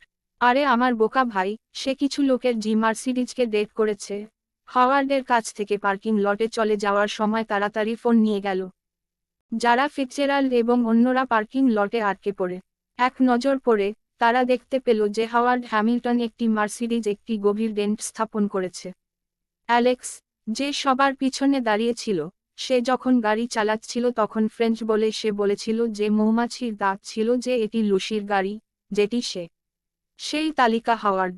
আমরা যখন খাবার খাচ্ছি তখন তার ড্রাইভিং দক্ষতা আছে বলে বড়াই করছিল। এবং তবুও আপনাকে লুসির গাড়িটি ত্যাগ করতে হয়েছিল। আপনি একটি লাল ডোপ অ্যালেস ভেবেছিলেন তারা নিজেদের মধ্যে ফুরডার করে। এই ব্যাগের গাড়িটির মূল্য কমপক্ষে $175,000 হতে হবে। এটিকে এইভাবে খারাপ করতে হবে, এটি কমপক্ষে হাজার হাজার ডলারের ক্ষতি হয়েছে। শুধু আমি শুকিয়ে যেতে পারতাম না, ডেন্টেড টপস আছে করবে এরকম কিছু ঘটবে। তুমি $10,000 দিতে চাও? কার সামর্থ্য আছে? আমরা লিলানে কবে পারি? আমরা যদি বিট কার্ড হতাম তাহলে এত বড় গর্ত করতে পারতাম না। হাওয়ার্ড তার আগের চেয়ে আরও বেশি বিরক্ত হয়ে উঠল। এখন তিনি এতটাই রাগান্বিত হয়েছিলেন যে তিনি মুখ তুলতে চেয়েছিলেন। ওহ, ডস গায়ে জিতেছে। পিটার টেভ এটা দেখেছে এবং একটি প্রদর্শনীতে একটি উচ্চ মানের সংস্করণ ল্যাপোর্ট করেছে ফ্যান জার্মানিভার ব্যানালার $100,000। আমাকে এটি পাঠানোর সাথে কেউ 15,000-এর কম টাকায় বের হতে পারবে না। ভিড়ের সামনে থেমে গেল একটা গাড়ি। ড্রাইভার হাওয়ানলাকে থাম্বসেপি দিয়ে মন্তব্য করেছে এবং তারপর অ্যাঙ্করি চালায়। উচ্চতার দিকে হাজার। হাওয়ার্ডের হৃদয় থেমে গেল। তার সারা শরীর অসাড় হয়ে গেল যেন ধাক্কা খেয়েছে। তার পা দুর্বল হয়ে গেল যেন সে ভেজা ভেজা ভেঙে পড়ে। তিনি একজন সাধারণ ধনী লোককে ছাড়িয়ে গেছেন, তাই এক শটে $15,000 হারানো তার কাছে বিশাল অঙ্কের ছিল। এই বিষয়ে পরিবারের লোকজন কাউ করলে তার বাবা মাদুর হয়ে কথা বলে। অন্যরা হামানের মোড় লক্ষ্য করে, মন্তব্য করা বন্ধ করে এবং দীর্ঘশ্বাস ফেলে। অন্যদের সামনে দুর্বল বুক করতে চান না। সে তার ফ্রেয়ারদের সামনে মুখ হারাবার সিদ্ধান্ত নিল যে কেউ হ্যানের দিকে তাকাবে না, এমনকি বাড়িতে গেলে তার বাবার সাথে সমস্যায় পড়তে হবে। তাড়িয়ে দিচ্ছ কেন? কেউ এটা দেখেনি যে মালিক যদি মার্সিডিজ গাড়িতে বসতে না পারে তবে সে আপনার মারুই অ্যালেক্স বালির কথা চিন্তা করবে না। হাওয়ার্ডের অভিব্যক্তি দেখে অ্যালেক্স মজার অনুভব করলেন যেন তার বাবা মা মারা গেছে। শোনেস্টলাই বলতে, এটা অনেক ধন্যবাদ হবে না। সবচেয়ে বড় কথা, তারা এখান থেকে বেরিয়ে আসার আগে ধরে রেখেছিল। আপনার পিগ বিটস কি ভাবছে? আপনি কি দেখতে পাচ্ছেন না যে এটি নজরদারিকারী দ্বারা বেষ্টিত হয়েছে যদি আপনি কারো গাড়িতে ঝাঁকুনি দেন এবং তারপরে পালিয়ে যান, তাই না? ভ্রুকুটি করে বলল যারা। টিএমআপ তুমি আমি আশা করিনি যে তুমি এতটা খারাপ পোশাক পরবে এবং বুভে সাজ ভলগুর ভাববে।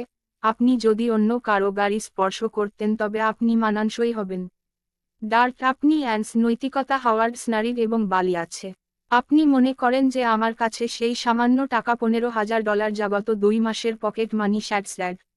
হাওয়ার্ডের যদি এত পকেট মানি আসরই 2 সান্তে থাকত, তাহলে সে এতটা ভয় পেত না যে হাওয়ার্ডের মাসে কয়েক হাজার টাকা ছিল। এটি আরও কয়েক মাসের মূল্যের মতো ছিল। অন্যরা হাওয়ার্ড কতটা ধনী ছিল তা নিয়ে উৎসাহ দিতে শুরু করেছিল, মকিটা অ্যালেস তার অভাবের জন্য। লাসমি চলো তাদের সাথে আর আড্ডা দিই না। র্যাচেল ও কনর এই তালিকায় দাঁড়াতে পারেননি। অন্যরা আর এমনকি রেস্তোরাঁয় যাওয়ার আগে তিনি বলেছিলেন যে অ্যালেসকে ধমকানোর লক্ষ্য ছিল ইটাচেল। অ্যালেনেসের হাত ধরেছিল এবং অন্যদের দিকে না তাকিয়েই চলে গিয়েছিল। উদ্ধৃতি চিহ্ন। র্যাচেল নাগা, আমাদের এখনও কারাওকে যেতে হবে এবং যারা গাইতে হবে রাজশেলের শেষের দিকে। টিল আপনি এবং অ্যালেস কেবল বাসে উঠতে পারেন তবে আপনি ডিন মার্শাল এবং হাউন্টের সাথে তাড়াহুড়ো করে গাড়ি চালাতে পারেন এবং তাড়াহুড়ো করে তাকে থাকার জন্য প্ররোচিত করার চেষ্টা করেছিলেন। তারা সকলেই বাচেলের প্রতি আগ্রহী ছিল এবং তারা তাকে একাকী দেখেছিল বলে তারা সত্যই অপপ্রচার করেছিল। অ্যালেক্স, কোন দরকার নেই, আপনারা বন্ধুরা আড্ডা দিতে যেতে পারেন। আমি অ্যালেক্সের সাথে ফিরে যাব। আমি হুজুরির গাড়ির ব্যাপারটাও পছন্দ করি না। বাসটি বেশ আরামদায়ক ছিল। রাচারি তার হৃদয়কে আটকে রেখেছিল এবং ব্র্যাসিক যাওয়ার কোন ইচ্ছা ছিল না। প্যারিং অ্যাটেন্ডেন্ট বালির ওপর দিয়ে হাঁটতে হাঁটতে কি বের হচ্ছে, চারপাশে এত লোক জড়ো হতে দেখে সন্দেহ হয় আতুত ভিড়ের মধ্যে ঠেলে পথ ফেলে দিল। গাড়ির ধাক্কায় সে রেগে চিৎকার করে বলল, কে ঠেকেছে? হাওয়ার্ড স্বীকার করেছেন যে তিনি ঘটনাক্রমে সিডেন্ট করেন। হিউনর একজন প্রতিভা সুহিক জায়গাটি একটি গাড়িকে ডেন্ট আপ করতে সক্ষম হবেন। টি প্রশংসিত ইউএ পার্কিং পরিচারক ব্যঙ্গাত্মকভাবে বললেন, সবাই এখানে থাকে এবং চলে যায় না। যখন গাড়ির মালিক আসে, আপনি তাকে স্ট্যাম্পের জন্য অর্থ প্রদান করতে পারেন। অ্যালেক্স দেখল যে পার্কিং অ্যাটেন্ডেন্ট, যে তার জন্য গাড়ি পার্ক করে রেখেছিল, সে ভীত ছিল। যে পার্কিং পরিচারক হ্যামকে চিনতে পারবে, সে রাচেলের হাত ধরে তাকে যত তাড়াতাড়ি সম্ভব তার সাথে চলে যেতে বলল। ইটাচেলকে টানতে টানতে নিরে কে আসবে তা নিয়ে সে ভীত ছিল, অ্যাস্ট্রয়েড আকৃষ্ট হয়েছিল। পার্কিং পরিচর্যার মনোযোগ। পার্কিং অ্যাটেন্ডেন্ট যখন অ্যালেক্সকে ভিড়ের মধ্যে থেকে ছুটে যেতে দেখেন তখন থামুন, তিনিই দোষী ছিলেন এবং পার্কিং পরিচারককে তাকে ধরতে হয়েছিল বা তার জুহ হারানোর ঝুঁকি ছিল।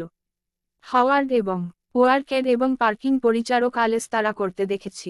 অ্যালেক্স যদি একা থাকত তবে সে পালিয়ে যেতে পারত। যাই হোক, তার পাশে র্যাচার্ড, তিনি পারেননি। দ্রুত সেবা চালান। পার্কিং অ্যাটেন্ডেন্ট তাকে ধরে ফেলে। অন্যদের মনে হয় সে ছিল। অন্যদের ফিতার উপর থাকা স্নাইলগুলি আরও স্পষ্ট হয়ে উঠল। রাহেলের হৃদয় ডুবে গেল কারণ সে অনুভব করেছিল যে তারপরও রুনালি তুমি কি মনে কর তুমি পালাবার পর পার্কিং অ্যাটেন্ডেন্টের কাছে উচ্ছ্বাস প্রকাশ করে অ্যাটেন্ডেন্টের হাতে ধরা পড়ার পর অ্যালেক্স বলল, যুবক কাউকে স্পর্শ করে দৌড়াতে চায়। এর গাড়ি ওটা। এলেসের মুখ দেখে পার্লাং পরিচারক হতবাক হয়ে গেল। স্যার, কেন আপনি? যারা এই ক্যালিবারের গাড়ি চালাতেন তাদের বেশিরভাগই 40 বছর বয়সী ছিলেন। এই প্রথমবার একজন পার্কিং অ্যাটেন্ডেন্ট অ্যালেক্সের মতো কম বয়সী কাউকে দেখেছিল, তাই সে অ্যালেক্সকে তোমার মুখের কথা বলেছিল। স্যার, আমি দুঃখিত, আমি জানতাম না এটা আপনি। আমি আপনাকে তাড়া করতে চাইনি স্ট্র। আপনি কি এখন চলে যাচ্ছেন? আমি এখন আপনার জন্য গাড়ি চালাচ্ছি, প্যারিডিং অ্যাটেন্ডেন্ট খুশি হয়ে বলল। যখন সে ঘুরে দাঁড়ালো, পার্কিং অ্যাটেন্ডেন্ট হাওয়ার্ড এবং অন্যদের দেখতে পেল। তাই সে দ্রুত বলল, স্যার, তারা আপনার গাড়িতে ডেন্ট করেছে। আপনি যদি চান তারা আপনাকে ক্ষতিপূরণ দিতে চান, তাহলে আমি তাদের বলবো। যদি তারা না করে, তাহলে আমি পুলিশ ডাকব। কি হচ্ছে? এই বিলাসবহুল গাড়িটি কি পরাজিত অ্যালেক্সের ছিল? ভাবলেন হাওয়ার্ড এবং অন্যরা বিভ্রান্তিতে। আপনি কি নিশ্চিত যে আপনি ভুল করেননি? এই ব্র্যাডটি দোকানের সামনে রাস্তায় ভিক্ষা করছিল, এটি কিভাবে তার হতে পারে? হাওয়ার্ড জিজ্ঞেস করল। ব্যক্তিগতভাবে গাড়ি পার্ক করার পরে আমি কিভাবে জানতাম না? আপনি কেন তাকে ক্ষতিপূরণ দিতে যাচ্ছেন তা নিয়ে ভাবছেন না? পার্কিং অ্যাটেন্ডেন্ট বলল। সে হাওয়ার্ড এবং অন্যদের দিকে অপছন্দের দৃষ্টিতে তাকায়।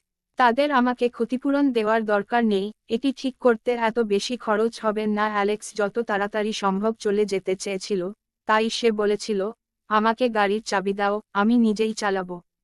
যেহেতু পার্কিং অ্যাটেন্ডেন্ট ইতিমধ্যেই তাকে প্রকাশ করেছিল, সে আড়াল করার দরকার ছিল না অ্যালেক্সের। অ্যালেক্স গাড়ির চাবি নিল, বড় জি মার্সিডিজে উঠল এবং ধীরে ধীরে তা বের করে দিল। অন্যরা যখন তাকে এই কাজ করতে দেখেছিল, তখন তাদের চোখ চমকে উঠেছিল। তারা বিশ্বাস করতে পারেনি যে চিয়ারিং স্কোয়াডের নার্স অ্যালেক্স মার্সিডিজ বেনজফের মালিক, যারা ছিল মূর্তির মতো।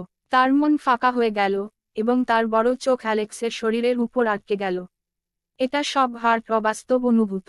হ্যারি এবং হাওয়ার্ড হৃদয় ভেঙে পড়েছিল। তারা অ্যালেক্সকে গাড়িতে উঠতে দেখে বোকার মতো লাগছিল। অ্যালেক্সের সাথে ঠিক কী ঘটছে বলে তাদের মনের মধ্যে একটা জগাখিচুড়ি ছিল। কিভাবে সে এত ভালো গাড়ি চালানোর সামর্থ্য রাখে? বিপ বিপ, অ্যালেক্স তার হর্ন দুবার ঠেলে দিল। দলটি তাড়াহুড়ো করে পথ থেকে সরে গেল। অ্যালেক্স রাচাচির পাশে গাড়ি থামিয়ে জানালা দিয়ে নামল। তিনি হতবাক রাহেলের দিকে তাকিয়ে বললেন, গাড়িতে উঠুন, আমি আপনাকে পিছনে নিয়ে যাব। আমি রাচেল নিজের দিকে ইশারা করে তারপর একটু শান্ত হল। সে হাসল। সুরেফ, এই বলে রাচেল দরজা খুলে ভিতরে ঢুকল। অ্যালেক্স গাড়িটি বের করতে যাচ্ছিল যখন সে দেখল যারা তার পাশের জানালায় টোকা দিচ্ছে। কোনো সমস্যা? অ্যালেক্স যারাকে জিজ্ঞেস করল যখন সে জানালা দিয়ে নামল। অ্যালেক্স, আমিও আবার স্কুলে যাচ্ছি, আমি কি রাইড পেতে পারি?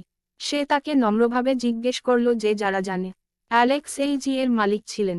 এটি ছিল একটি বিলাসবহুল গাড়ি যার মূল্য কমপক্ষে $1,50,000, যারা আগে কখনো করেননি। আগে একটিতে চড়েছে। যদি তাকে এই বিলাসবহুল গাড়িতে চড়তে দেখা যায় তবে তা অন্যদের ঈর্ষান্বিত করবে। আমি মনে করি তোমার হ্যারির গাড়িতে যাওয়া উচিত। তোমার কি এখনো গান গাইতে হবে না? তিনি হিসাবে অ্যালেক্স স্যাল ধীরে ধীরে গাড়ির জানালা তুলে ইঞ্জিন চালু করল। অ্যালেক্স, তো আর গান গাইবেন না কেন? তুমি আমার সাথে একবার দেখা করো না, যারা ক্ষুধার্ত হয়ে বলল। টোন গ্যাস অ্যালেক্সের পরে হাঁটতে হাঁটতে আস্তে আস্তে সরে যেতে শুরু করে। অ্যালেক্স তাকে উপেক্ষা করে যখন সে পার্কিং লট থেকে বের হয়ে যায়, থ্রোটল বাড়ায় এবং গতি বাড়িয়ে দেয়। আলেক্স আলেক্স যারা অনুসরণ করে রাস্তার মাঝখানে চলে গেল, চিৎকার করছে। একমাত্র তিনি তার কাছ থেকে পাওয়া প্রতিক্রিয়া ছিল আশেপাশের গাড়ি থেকে নিষ্কাশন এবং ধুলো। পথচারীরা যখন যারার রাগান্বিত অভিব্যক্তি দেখেছিল, তারা সবাই গোপনে অনুমান করেছিল যে যারাকে ফেলে দেওয়া হয়েছে। তার প্রেমিক অ্যালেক্স র্যাচেলকে নিয়ে স্কুলে গাড়ি চালান। র্যাচেল প্রেস্টন ইউনিভার্সিটির ক্যাম্পাসের কাছে নিউ ইয়র্ক স্কুল অফ হাইজিনে যাচ্ছিলেন। আকাশ ইতিমধ্যেই অন্ধকার হয়ে গেছে এবং রাস্তার উভয় দিকের স্ট্রিট ল্যাম্পগুলো তা জ্বলে উঠেছে। গাড়িতে একটি অনন্য মন ছিল। আমি আশা করিনি এই গাড়িটি আপনার হবে। ঝলকানি আলো তার মুখ উজ্জ্বল করে তোলে। ওর টোয়ার দৌড় চাফাট অ্যালেস আসলেন। অ্যালেসের কথা শুনে রাচেল জানালার দিকে মুখ নিচু করে বিশ্রাম নিল। নং অ্যাকিস্ট লাইক ইউ মিওর, সে মিষ্টি করে বসল। রাচেল অ্যালেক্সকে প্রথমবার দেখেছিল বলে মনে পড়ল। লোকে তোমাকে বুলি করতে চায় এবং তোমাকে স্ট্রাইক করে, কিন্তু তুমি মনে হয় এটা মনের মধ্যে নিয়েছ। আমি দৃঢ়সংকল্প দেখতে পাচ্ছি তোমার চোখে। এখন অ্যালেক্স ডায়ার্ট আশা করেছিল যে রাচেল তার চিন্তাভাবনা সম্পর্কে এত খারাপ কথা বলবে। যেহেতু আপনি এই গাড়িটি চালাতে পারেন, এর মানে হলো যে আপনি হ্যারি এবং অন্যদের চেয়ে অনেক বেশি শক্তিশালী। কিন্তু আপনি নিজেকে এত সুন্দরভাবে ছদ্মবেশে ফেলেছেন যে এমনকি আমিও তা হতে পারিনি। এই লোকগুলো আপনার সাথে তুলনা করতে পারে না, রাচেল বলে উঠল। তার গুটিকাটি নিশ্চিন্তে তার হাত জড়িয়ে ধরেছিল এবং কিছুটা হতাশ লাগছিল। অ্যালেক্স রাহেলের বিস্ময় থেকে হীনমন্যতার অনুভূতি শুনতে পেল। এতে আশ্চর্যের কিছু নেই যে সে এমন অনুভব করেছিল, কারণ অ্যালেকের বড়টির মূল্য ছিল $1,50,000। পৃষ্ঠের উপর দেখে মনে হচ্ছিল আকালস পরিবার রাচায়েলের হাইনারার থেকে অনেক বেশি মর্যাদার ছিল। আলোক সম্পূর্ণ ব্যাকগ্রাউন্ড তাই অনেক বেশি শক্তিশালী।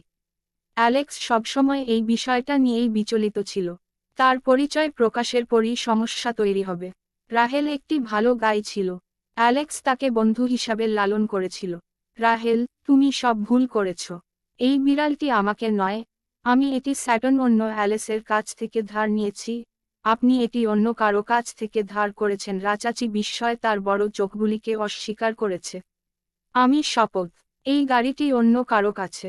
আমি শপথ করছি, অন্যথায় আমি একটি ভয়ঙ্কর মৃত্যুতে মারা যাচ্ছি। অ্যালেস চলতেই থাকল, কিন্তু তিনিও বেশ স্বাচ্ছন্দ্য বোধ করেছিলেন কারণ এটি সত্যিই একটি ছিল না। টেকনিক্যালি এই বিড়ালটি ল্যান্সি সে ডেলঞ্জল। সুতরাং তাই ঘটেছে, আপনি আমাদের সকলকে প্রতারিত করেছেন। রাহেল হেসেছিল এবং মনে মনে গোপনে আনন্দ অনুভব করেছিল। ততক্ষণে আলেক্সাহাদ ইতিমধ্যেই নিউ ইয়র্ক স্কুল অফ হাইজিনে পৌঁছেছেন। রোচেল অ্যালেক্সকে বিদায় জানালেন এবং হেঁটে অ্যালেক্স ক্ষতিগ্রস্ত গাড়িটি সরাসরি মেরামতের দোকানে নিয়ে যান এবং তারপরে একটি লাউনার গাড়ি নিয়ে ফিরে যান। তিনি ক্যাফেটেরিয়াতে খাবার খেতে থামলেন। রাত প্রায় 10টা বেজে গেছে, তাই অ্যালেক্স ডেবিকে ভিলা সম্পর্কে বলার সুযোগ পায়নি। সে ঘুমাতে তার ডর্মে ফিরে গেল। পরের সকালে অ্যালেক্স ঘুমিয়েছিল যখন তাকে তার রুমমেট লো তাকে বিছানা থেকে টেনে নিয়ে গিয়েছিল। সে মুখ ভিজিয়ে কিছু বলল না। লো তাকে টেনে নিয়ে গেল ক্যাম্পাসের বাইরের একটি কফি শপে। সুতান তাদের জন্য অপেক্ষা করছিল। পান করার পর সুমন তার চাওয়ার কারণ ব্যাখ্যা করল। আলেক্সের সাথে কথা বলুন। দেখা গেল যে লেলিস এবং জেনের মধ্যে সম্পর্ক গত দুটিতে দ্রুত বিকশিত হয়েছিল। কিছুদিন সারান অনুভব করেছিল যে জেন রোজের প্রতি আগ্রহী হবে না, তাই সে চেয়েছিল অ্যালেক্স রোজের পরে চুটসে, ইনস্টে, রোম এবং জেনকে একত্র হতে বাধা দেয়। আমি মনে করি আপনি কাউকে খুঁজে বের করলেন যে অ্যালেক্স বিড়বিড় করে উঠল, কারণ সে কতটা খারাপভাবে রিস সম্পর্কে ভাবছিল। তার আগে চিকিৎসা করান। শুধু ননসার কথা বলছিল। অনালি একটি ভালো ব্যক্তিত্ব আছে। শেষ সেমিস্টারে স্কুলটি তাকে একটি ছোট পাহাড়ি শহরে পড়াতে বলেছিল, তাই রোজ ফিরে আসার আগে অর্ধেক মাস মন্টানার একটি শহরে থাকতে স্বেচ্ছায় ছিলেন। এটি আলেক্সা ইন্টেলকে অবাক করেছে। আমরা একটি দূরবর্তী থিমাম মধ্যে রোজ জিনিস ছবি কাভেট না। আপনি শেষবারের মতো খাবার নিয়ে এসেছিলেন, যা প্রমাণ করে যে আপনি রেস নিয়ে বেশ চিন্তিত। সুজান স্যাল তাকে বোঝানোর চেষ্টা করে। অ্যালেক্স তার হৃৎপিণ্ডে শ্রীলাই সিনলিড। অ্যালেক্সের রোজ সম্পর্কে ভালো ধারণা না থাকলেও তিনি যে খাবারটি এনেছিলেন তা তিনি বাদ দিয়েছিলেন। তাই রাজি হয়েছিল যেহেতু সে রোজকে জেনকে ডেট করতে চায়নি। দারুণ! আমি তাকে আগেই বলেছি যে আমরা বিনোদন পার্ক প্রসডে অ্যালেসে যাচ্ছি। আপনাকে এই সুযোগটি ভালোভাবে কাজে লাগাতে হবে। হয়তো আপনি রোজকে নামিয়ে দিতে পারেন। সরান হাসতে হাসতে। তিনি কি আমাদের অ্যালেক্সকে জিজ্ঞাসা করেছিলেন, কারণ তিনি ভাবেননি যে মোচেটি আসবে। রোজের ব্যক্তিত্বের সাথে তিনি সন্দেহ করেছিলেন যে তিনি যদি জানতেন যে তিনি সেখানে থাকবেন তবে তিনি যাবেন। হো, শেল আসে। চিন্তা করবেন না, আপনারা বসুন। বাইরে গিয়ে দেখো না রোজ আছে কিনা। দোকানে ঢোকার আগে সুরান স্যাল। ঠিক সেই মুহূর্তে রোজ তার ট্যাং নিয়ে এসেছিল। তো কুয়েসিটি যান, আমরা অ্যালেক্সের সাথে এসেছি একটি হ্যাঁ থাই আগে ফ্যান্সিয়ার যখন সে দোকানে রুয়ে টানছিল। লেমে স্থির হয়ে দাঁড়িয়ে সেউনের দিকে অনিচ্ছায় বলল, আমি মেসকে দেখতে চাই না। সুশান, আমি জানি ইনি এই উমে কি বোঝাতে চেয়েছেন। এটা খুবই বিরক্তিকর যে অ্যালেক্স এবং আমি দুটি ভিন্ন জগতের মানুষ। সোজান ইতিমধ্যেই সোজানকে জানতেন যে অ্যালেক্স যখন এই সুস্বাদু খাবারটি এনেছিল এটি তার কাছ থেকে ছিল। শহরের যে রেস্তোরাঁর বছর সে কাজ করেছিল তার চোখে অ্যালেক্স তখনও সম্পূর্ণ হেরে গিয়েছিল। রোজ, দেখ তুমি ইতিমধ্যেই এখানে। আমরা যদি একসাথে আড্ডা দিতে যাই তাহলে ভালো হয়। হয়তো আমরা যদি অ্যালেক্সের সাথে আরও আড্ডা দেই আপনি হিংসে কিছু ভালো স্পালিশেস খুঁজে পেতে পারেন। সুজান তাকে বোঝানোর চেষ্টা করে সে শুধু আমার সাথে থাকতে চায় না, এটা আমাদের মধ্যে কাজ করতে যাচ্ছে না রোজি শালে রোজটি। কিন্তু আমি তোমাকে ঘি দিচ্ছি, এই আজকের লালসা আমাকে আজকের পর অ্যালেক্সের সাথে আরও ডেট করার জন্য কল করবেন না। রোজের আতিথিদের কথা শুনে সুতারের মনটা একটু সেহেন চিবিয়ে উঠল। দুজনে দোকানে ঢুকে গেল। ওয়েক্স, রোজ ইন হের, আপনি এখনো সেখানে দাঁড়িয়ে আছেন কেন? সুশান ডেভিস, রোজ, আপনি এখানে এসেছেন যেহেতু অ্যালেক্স সুজানকে গর্বিত করেছিল, সে তার সাথে ভালো হওয়ার জন্য যথাসাধ্য চেষ্টা করেছিল। আমার একটি শেষ নাম আছে, তাই নেক্সট টাইম আপনি আমাকে সম্বোধন করতে পারেন যেমন মিস স্কট। রোজ অ্যালেক্সের দিকে তাকাতেও চাননি কারণ তিনি গর্বিতভাবে বলেছিলেন। এই বাক্যটি অ্যালেক্স, সুজান এবং লোককে বেশ বিশ্রী মনে করেছিল। রোজের মনোভাব তখনও একই ছিল, অ্যালেক্স এবং রোজের জন্য এটি কিভাবে কাজ করবে। ঠিক আছে, চলুন চলে যাই যেহেতু সবাই এখানে আছে। সুজান পরামর্শ দিল। অ্যালেক্স এবং জো রেন্ডি হয়ে গেল চলে যেতে। এমন কেউ আছে যে এখনো আসেনি? রোজ তার ঠোঁটের হাসিতে কুঁচকে গেছে। আরও কেউ আছে, রোজ। আমি কি তোমাকে বলিনি যে আমরা চারজনই আড্ডা দিতে যাচ্ছি? আর কাকে আমন্ত্রণ জানিয়েছ? সুজান একটু হতাশ হয়ে বলল। তিনি রোজকে এই বিষয়ে বিশেষভাবে বলেছিলেন, যা রোজ রাজি হয়েছিল। রোজ উত্তর দিল না, কিন্তু একজন লোক ইতিমধ্যেই হাজির হয়েছিল। একটা সামান্য নিটল ছেলে হেঁটে গেল। তার পরনে ছিল একটি শার্ট এবং একটি নিউ ইয়র্ক হ্যাসবল ক্যাপ। জেন, তুমি এসেছ। রোম হাসতে হাসতে জেনের দিকে এগিয়ে গেল এবং তার হাত তার চারপাশে রাখল। গোলাপ, জেন আসছে। তুমি আমাকে আগে বলনি কেন? রোজ এবং জেন একে অপরের সাথে কতটা আরামদায়ক ছিল তা দেখে সুজানের মুখ কালো হয়ে গেল। ওহ আমার, সুজান, জেন এইমাত্র পাশ দিয়ে যাচ্ছিলেন। এই কারণেই আমি তাকে ডেকেছি। রোজ বলল যে সে ওভারবোর্ডে চলে গেছে। সে তার গলা পরিষ্কার করে। সুজান এবং অন্যদের দিকে তাকালো এবং বলল, আসলে আমার আরও একটি কথা ঘোষণা করার আছে।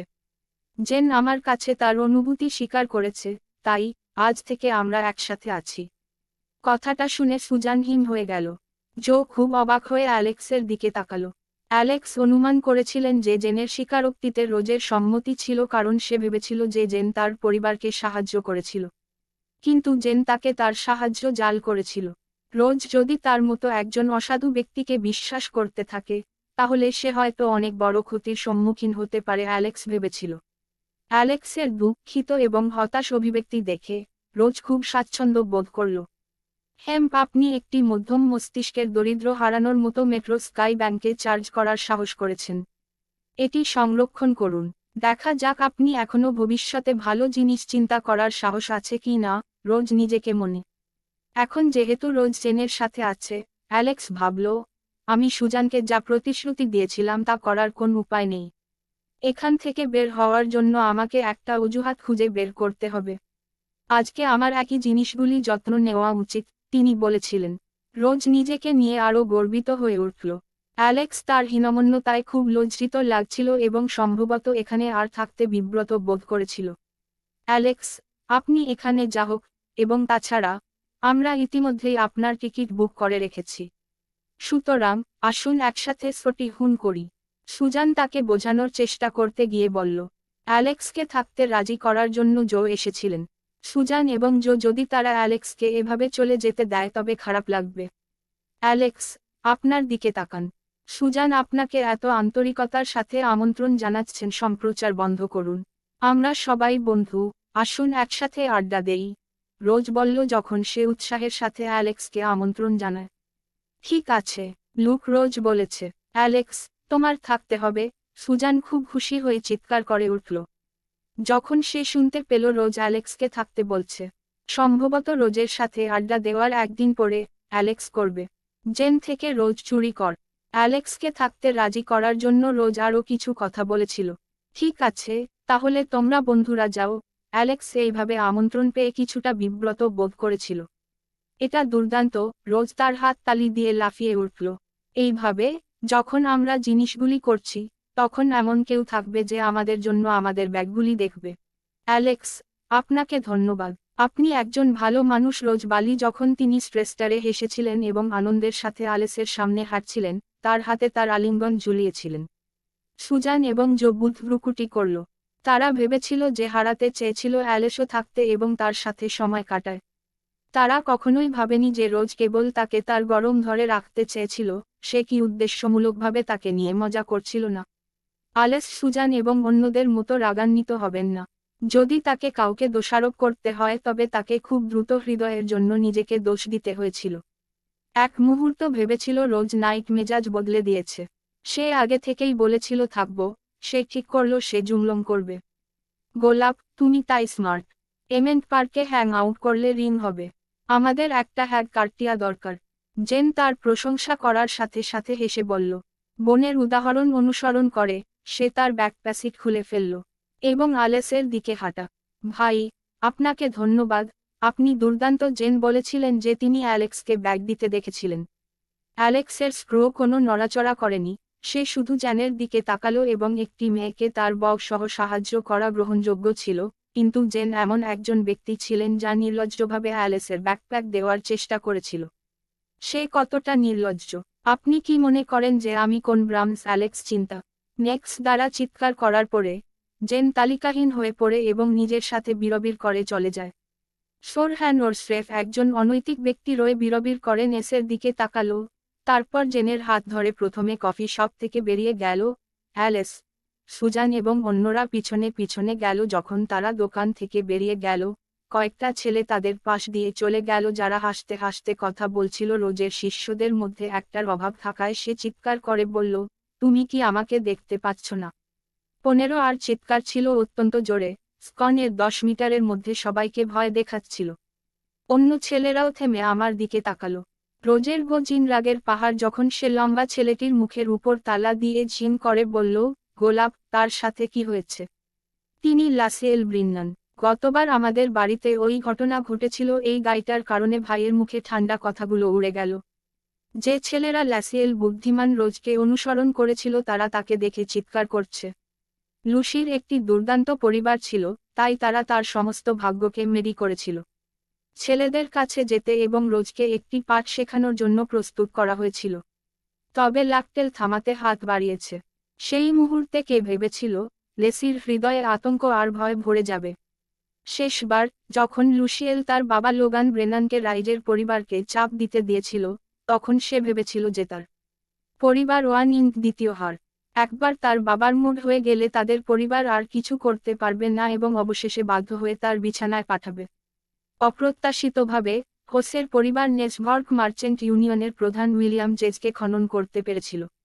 যদিও লুসিয়েলের স্যামিলির হেভেনলি লায়ন গ্রুপ নিউ ইয়র্কের শীর্ষ 10টি উদ্যোগের একটি ছিল, তবুও এটি মার্চেন্ট ল্যামের সুরক্ষার অধীনে ছিল।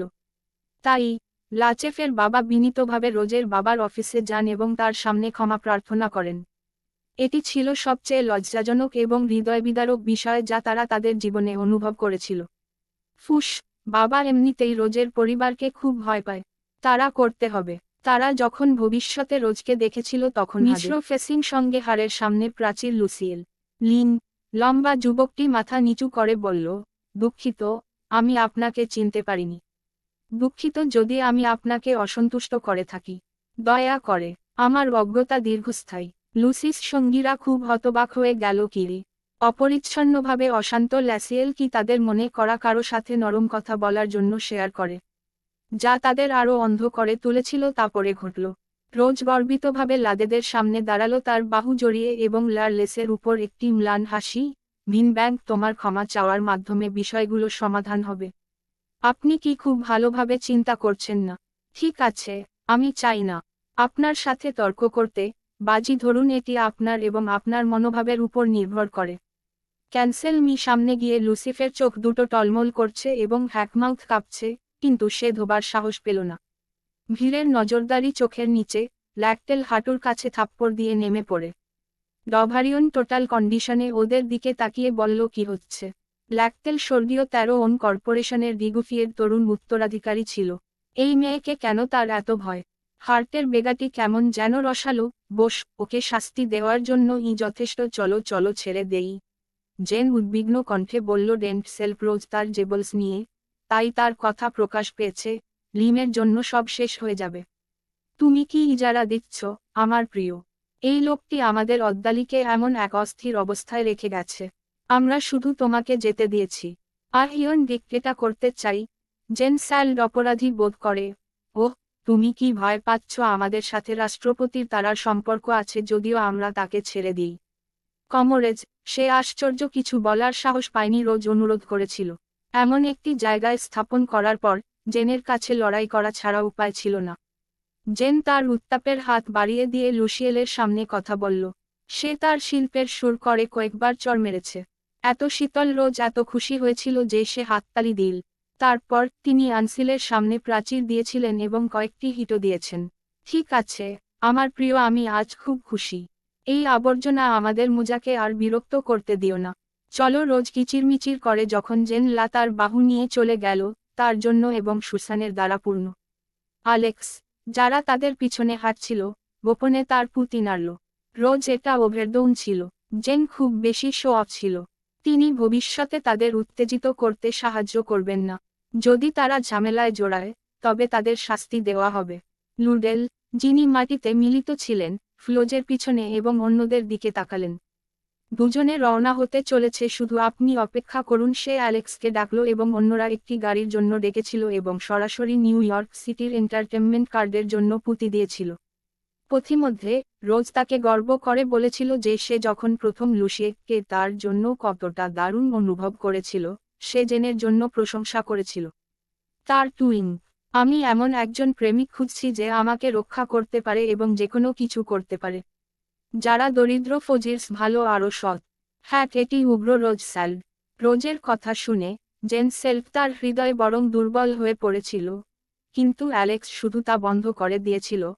আমি ভাবছি রোজ কি ভাববে যদি সে জানত যে আমি তাকে সাহায্য করেছি এবং জেনকে নয়, অ্যালেক্স ভেবেছিল। 1 ঘন্টারও বেশি গাড়ি চালানোর পর অবশেষে তারা বিনোদন পার্কে পৌঁছালো। মিলার কন্টার, জলদস্যু জাহাজ, গলদঘর্ম নদী, আনন্দ উচ্ছ্বাস, জাম্পিং মেশিন, সব রকমের রাইড চেষ্টা করার পর, বিকেল 5টা বেজে গেছে। তারা একটি টাউনিয়ে শহরে ফিরে আহার করল। ইতিমধ্যে অন্ধকার ছিল, তাই সবাই সিনেমা দেখতে যেতে বাধ্য হয়েছিল। টিকিট কেনার পর, জেন বাথরুমে গেল যখন রোভ তার বাবার কাছ থেকে ডাক পেল, হোস, এখন বাড়িতে আয়। আমি জেনের বাবার সাথে দেখা করতে যাচ্ছি। সব পরে, এটা তোমার কারণে যে আমাকে তাকে দেখতে হবে। বাবা, তোমাকে একটা সিক্রেট বলতে পারবো না। জেন আর আমি আগে থেকেই একটা রিলেশনে আছি। তাছাড়া এখনই জেনের সাথে টিন, তাই আমি না গেলেও বাবা বস বললে কিছু বলবে না। তাহলে, এটা ভালো মেয়ে। জেন একজন সম্ভাব্য ভালো একজন। রোজের বাবা জেনের সাথে তার মেয়ের সম্পর্কের বিষয়ে খুব সমর্থন করেছিলেন। ঠিক আছে, তাহলে আমি আর জেনের সাথে আপনার ডেটিং বিরক্ত করব না। হয়ে গেছে। তারা কল কেটে দিল। রোজ, তোমাকে কে ডেকেছে? জেন ফিরে এলে জিজ্ঞেস করল। আমার বাবা, সিনেমাটি শুরু হতে চলেছে। জেন আরও কিছু জিজ্ঞাসা করার আগেই চলুন তাড়াতাড়ি ভিতরে যাই। রোজ ইতিমধ্যেই তাকে মরতে দেখতে টেনে নিয়ে গিয়েছিল। সিনেমা শেষ করে তারা যখন বের হলো, তখন রাত 10টা বেজে গেছে। জেন পরামর্শ দিয়েছিলেন যে তারা স্টিভারসিটিতে ফিরে যাবেন না, বরং একটি হোটেলে থাকবেন। ল্যাকডেলের সাথে ঘটনার পর, তিনি যত তাড়াতাড়ি সম্ভব রোজের সাথে কিছু ব্যক্তিগত সময় চেয়েছিলেন। রোজ সত্যিটা জানলে সে আফসোস করবে। সুজান তাড়াহুড়ো করে বলল, বাসায় ফিরে যেতে আমাদের বেশি সময় লাগবে না। হোটেলে থাকার জেনের অস্বস্তি সম্পর্কে তার খারাপ অনুভূতি ছিল। আপনি যদি ফিরে যেতে চান তবে ঠিক আছে, কিন্তু আমি রোজের সাথে ফিরে যাব না। জেন রোজের কাঁধে হাত রেখে তার দিকে ঝুঁকে বলল। গোলাপ, তুমি কি আমাদের সাথে ফিরে আসছো? রোজকে জিজ্ঞেস করল সুজান। হুহো। রোজের হৃদয় খুব সংঘাতপূর্ণ ছিল, কিন্তু সে জেনের কথার বিরুদ্ধে যেতে খুব বিব্রত বোধ করেছিল। এক মনে হয় আমি জেনের সাথে যাই। তুমি সুজান দীর্ঘশ্বাস ফেলল।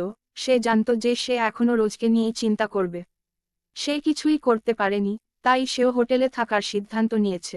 জেন তার ফোনে একটি নুরি হোটেলের সন্ধান করেছিল এবং সেখানে একটি খাবার নিয়েছিল। হোটেল মোম বারকলে কল, এবং এটি বেশ বিলাসবহুল ছিল। এটিতে একটি 1 মিটার চওড়া স্ফটিক ঝাড়বাতি, একটি সোনালী অভ্যন্তর এবং একটি লম্বা এবং সরু বোস্টেস ছিল। হোটেল তার অসাধারণ প্রদর্শন, উপরে থেকে নিচে গুণমান। আমাদের 3টি প্রাইভেট রুম দিন।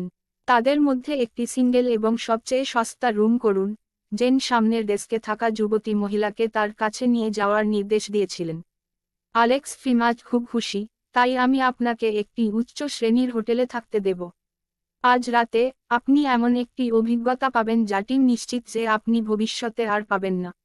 জেন অ্যালেক্সকে অপেক্ষা করার সময় অভিমানীভাবে বললেন অভ্যর্থনাকারী একটি রুম পেতে। রুমের কার্ড রেডি হলে জেন রোজকে হাত দিয়ে টেনে নিয়ে বেলহপকে অনুসরণ করে রুমে চলে গেল।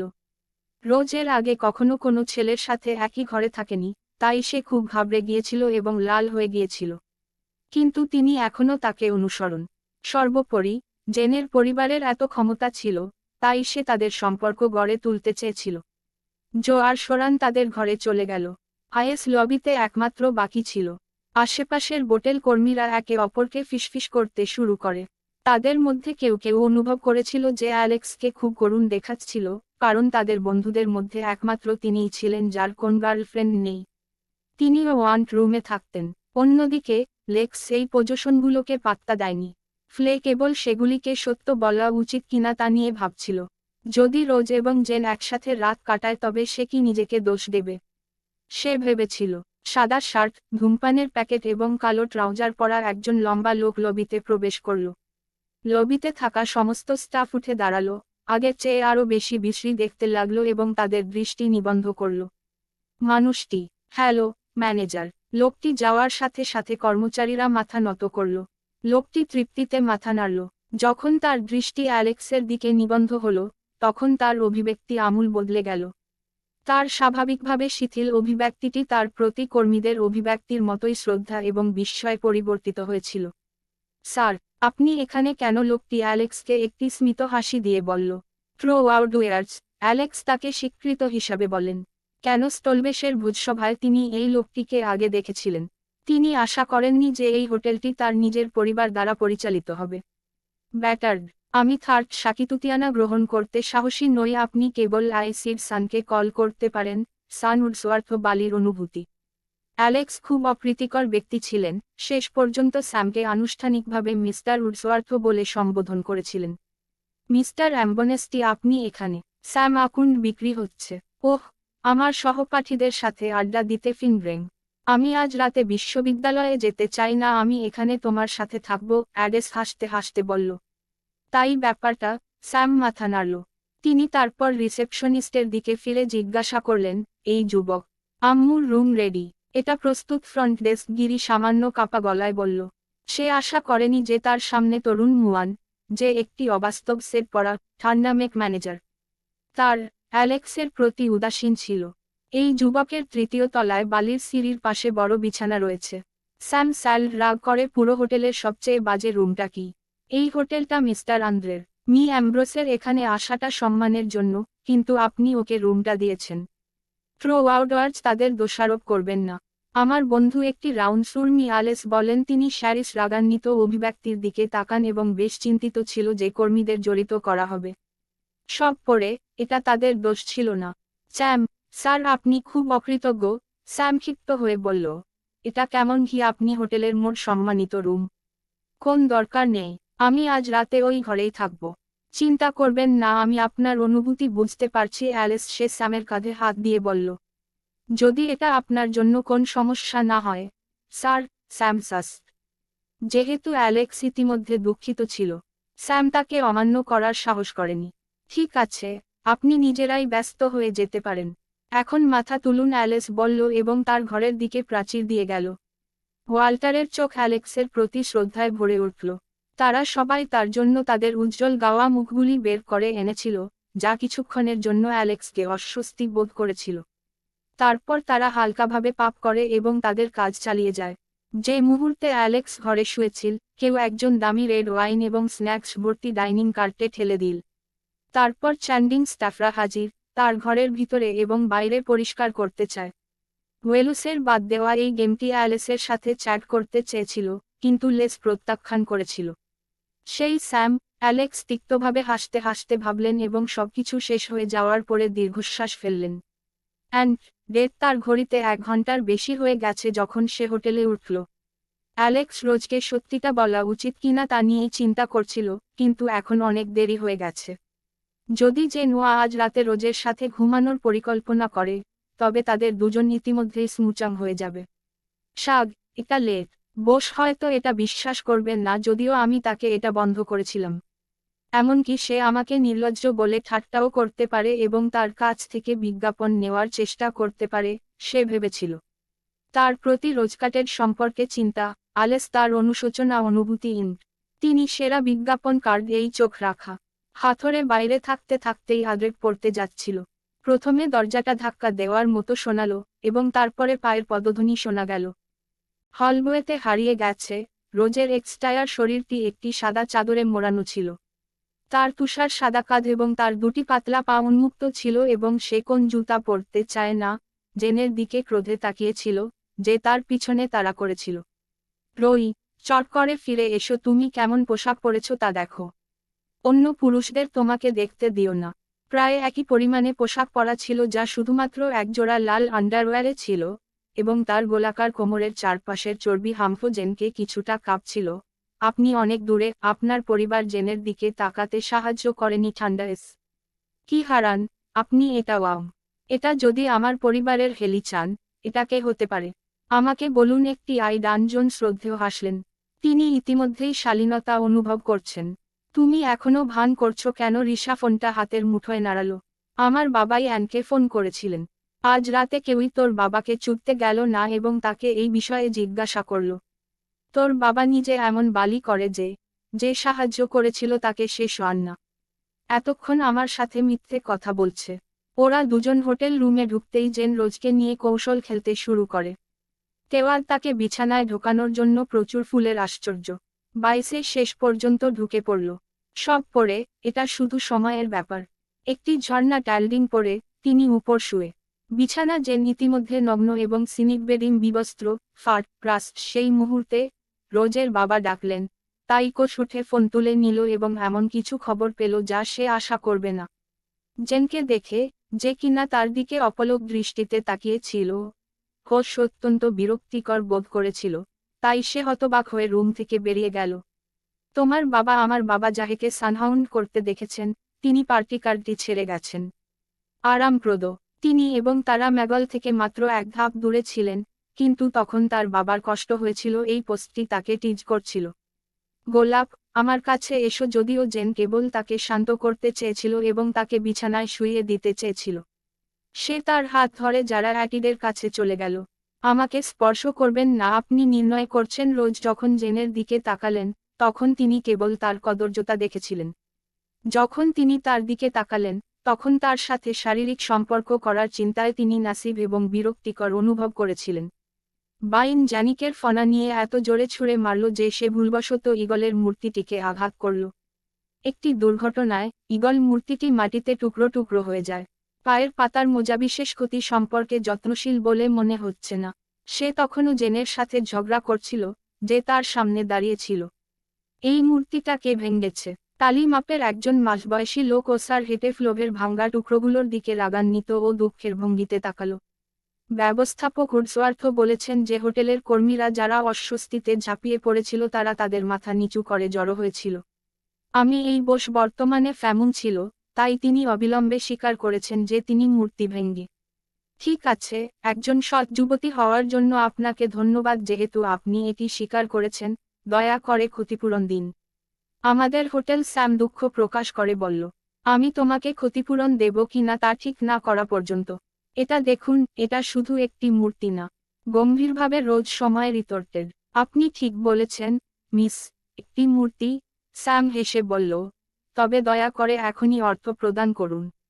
এই মূর্তিটি 1986 সালে একজন বিশিষ্ট রাশিয়ান স্কাল্পার দ্বারা তৈরি করা হয়েছিল। এটি ক্রিস্টির নিলাম হাউজে $1 মিলিয়ন বেশি দামে বিক্রি হয়েছিল। কি? রোজ ভাবল সে ম্যাশার্ড করেছে এবং স্যামের দিকে অবিশ্বাসের দৃষ্টিতে তাকিয়ে আছে। স্যাম রোজকে আর কিছু বোঝাতে বিরক্ত হল না। তিনি তাকে দেখানোর জন্য কাউকে নিলামের নথি খুঁজতে বলেছিলেন। যখন তিনি নথিগুলি দেখেন, তিনি তরবারির জন্য ক্ষতিগ্রস্ত ছিলেন। 1 মিলিয়নেরও বেশি। এটি আমার পরিবারের আয়ের 1 বছরের হিসাবে সে ভেবেছিল। আমি অসতর্ক ছিলাম। রোজের হৃৎপিণ্ড বিচলিত হয়ে পড়েছিল, তার প্রস্থান শরীর দুর্বল হয়ে পড়েছিল, এবং তার হাত, যা নথিগুলি ধরেছিল, অনিয়ন্ত্রিতভাবে কাঁপছিল। বাবা, আপনি বলবেন না যে এটি কেবল একটি মূর্তি ছিল? স্যাম শির করে। মনে করবেন না যে আমি আপনাকে এটি দিয়ে চলে যেতে দেব। আপনাকে অবশ্যই আমাকে ক্ষতিপূরণ দিতে হবে। তাড়াতাড়ি করুন এবং প্রয়োজনে বাড়িতে ফোন করুন। বোসের হৃৎপিণ্ড আবার একটা স্পন্দন এড়িয়ে গেল। কাগজপত্র তার হাত থেকে ছিটকে পড়ে এবং তার পা আরও বেশি কেঁপে ওঠে। বিষয়টি তার বাবা জানতে পারলে তাকে পিটিয়ে হত্যা করবে। রোজ তার বাবার হিংস্র মুখের কথা ভেবে বিশেষভাবে ভয় পেল। গোলাপ, কি হয়েছে? সুজান এবং জো হইচই শুনে রোজের পাশে দৌড়ে গেল। রোজ তাদের জানালো কি ঘটেছে, এবং ততক্ষণে তার চোখের জল পড়তে শুরু করেছে। সে কাঁদতে কাঁদতে বলল, কি করব? আমার বাবা যদি জানতে পারে, সে আমাকে মেরে ফেলবে। স্যার, দয়া করে আমাকে বেতন দিতে বলবেন না, ঠিক আছে? আমি আপনার জন্য কাজ করতে পারি, এবং আমি আপনাকে ফেরত দেব। বাড়িতে আপনার কি একজন আয়া দরকার? আমি আপনার জন্য কাজ করতে পারি, যদিও আমি জানি না কিভাবে আমি পারি। শিখুন। রোজ কেঁদে উঠল যখন সে স্যামের দিকে তাকিয়েছিল, তার চোখে জল। তার বাবা মায়ের কাছ থেকে এই অন্ধকে আড়াল করার জন্য বোস কিছু করতে চাইছিল। ছোট মেয়ে, অন্য কোন অবাস্তব পদ্ধতির কথা ভাববেন না। আপনার যত তাড়াতাড়ি সম্ভব আপনার বাবা মাকে ফোন করা উচিত। স্যাম বলল, একজন ব্যবসায়ীর মতো চিন্তা করে। যদিও তিনি অনুভব করেছিলেন যে রোজ কিছুটা করুণ ছিল, তবুও তাকে অর্থ ফেরত নিতে হয়েছিল। রোজ সম্পূর্ণ হতাশা অনুভব করেছিল, এবং তার আত্মনিন্দা, অনুশোচনা, উদ্বেগ এবং ভয় তার বুকের মধ্যে মিশে গিয়েছিল। মিস্টার উডসওয়ার্থ, অ্যালেক্স নিঃশব্দে বললেন যখন তিনি অবসরে হেঁটে যাচ্ছিলেন। যা ঘটেছে তার বেশিরভাগই তিনি শুনেছেন। স্যার, স্যাম অ্যালেক্সকে ডাকতে যাচ্ছিলেন, কিন্তু অ্যালেক্সের গাড়ে তাকে থামানো হয়েছিল।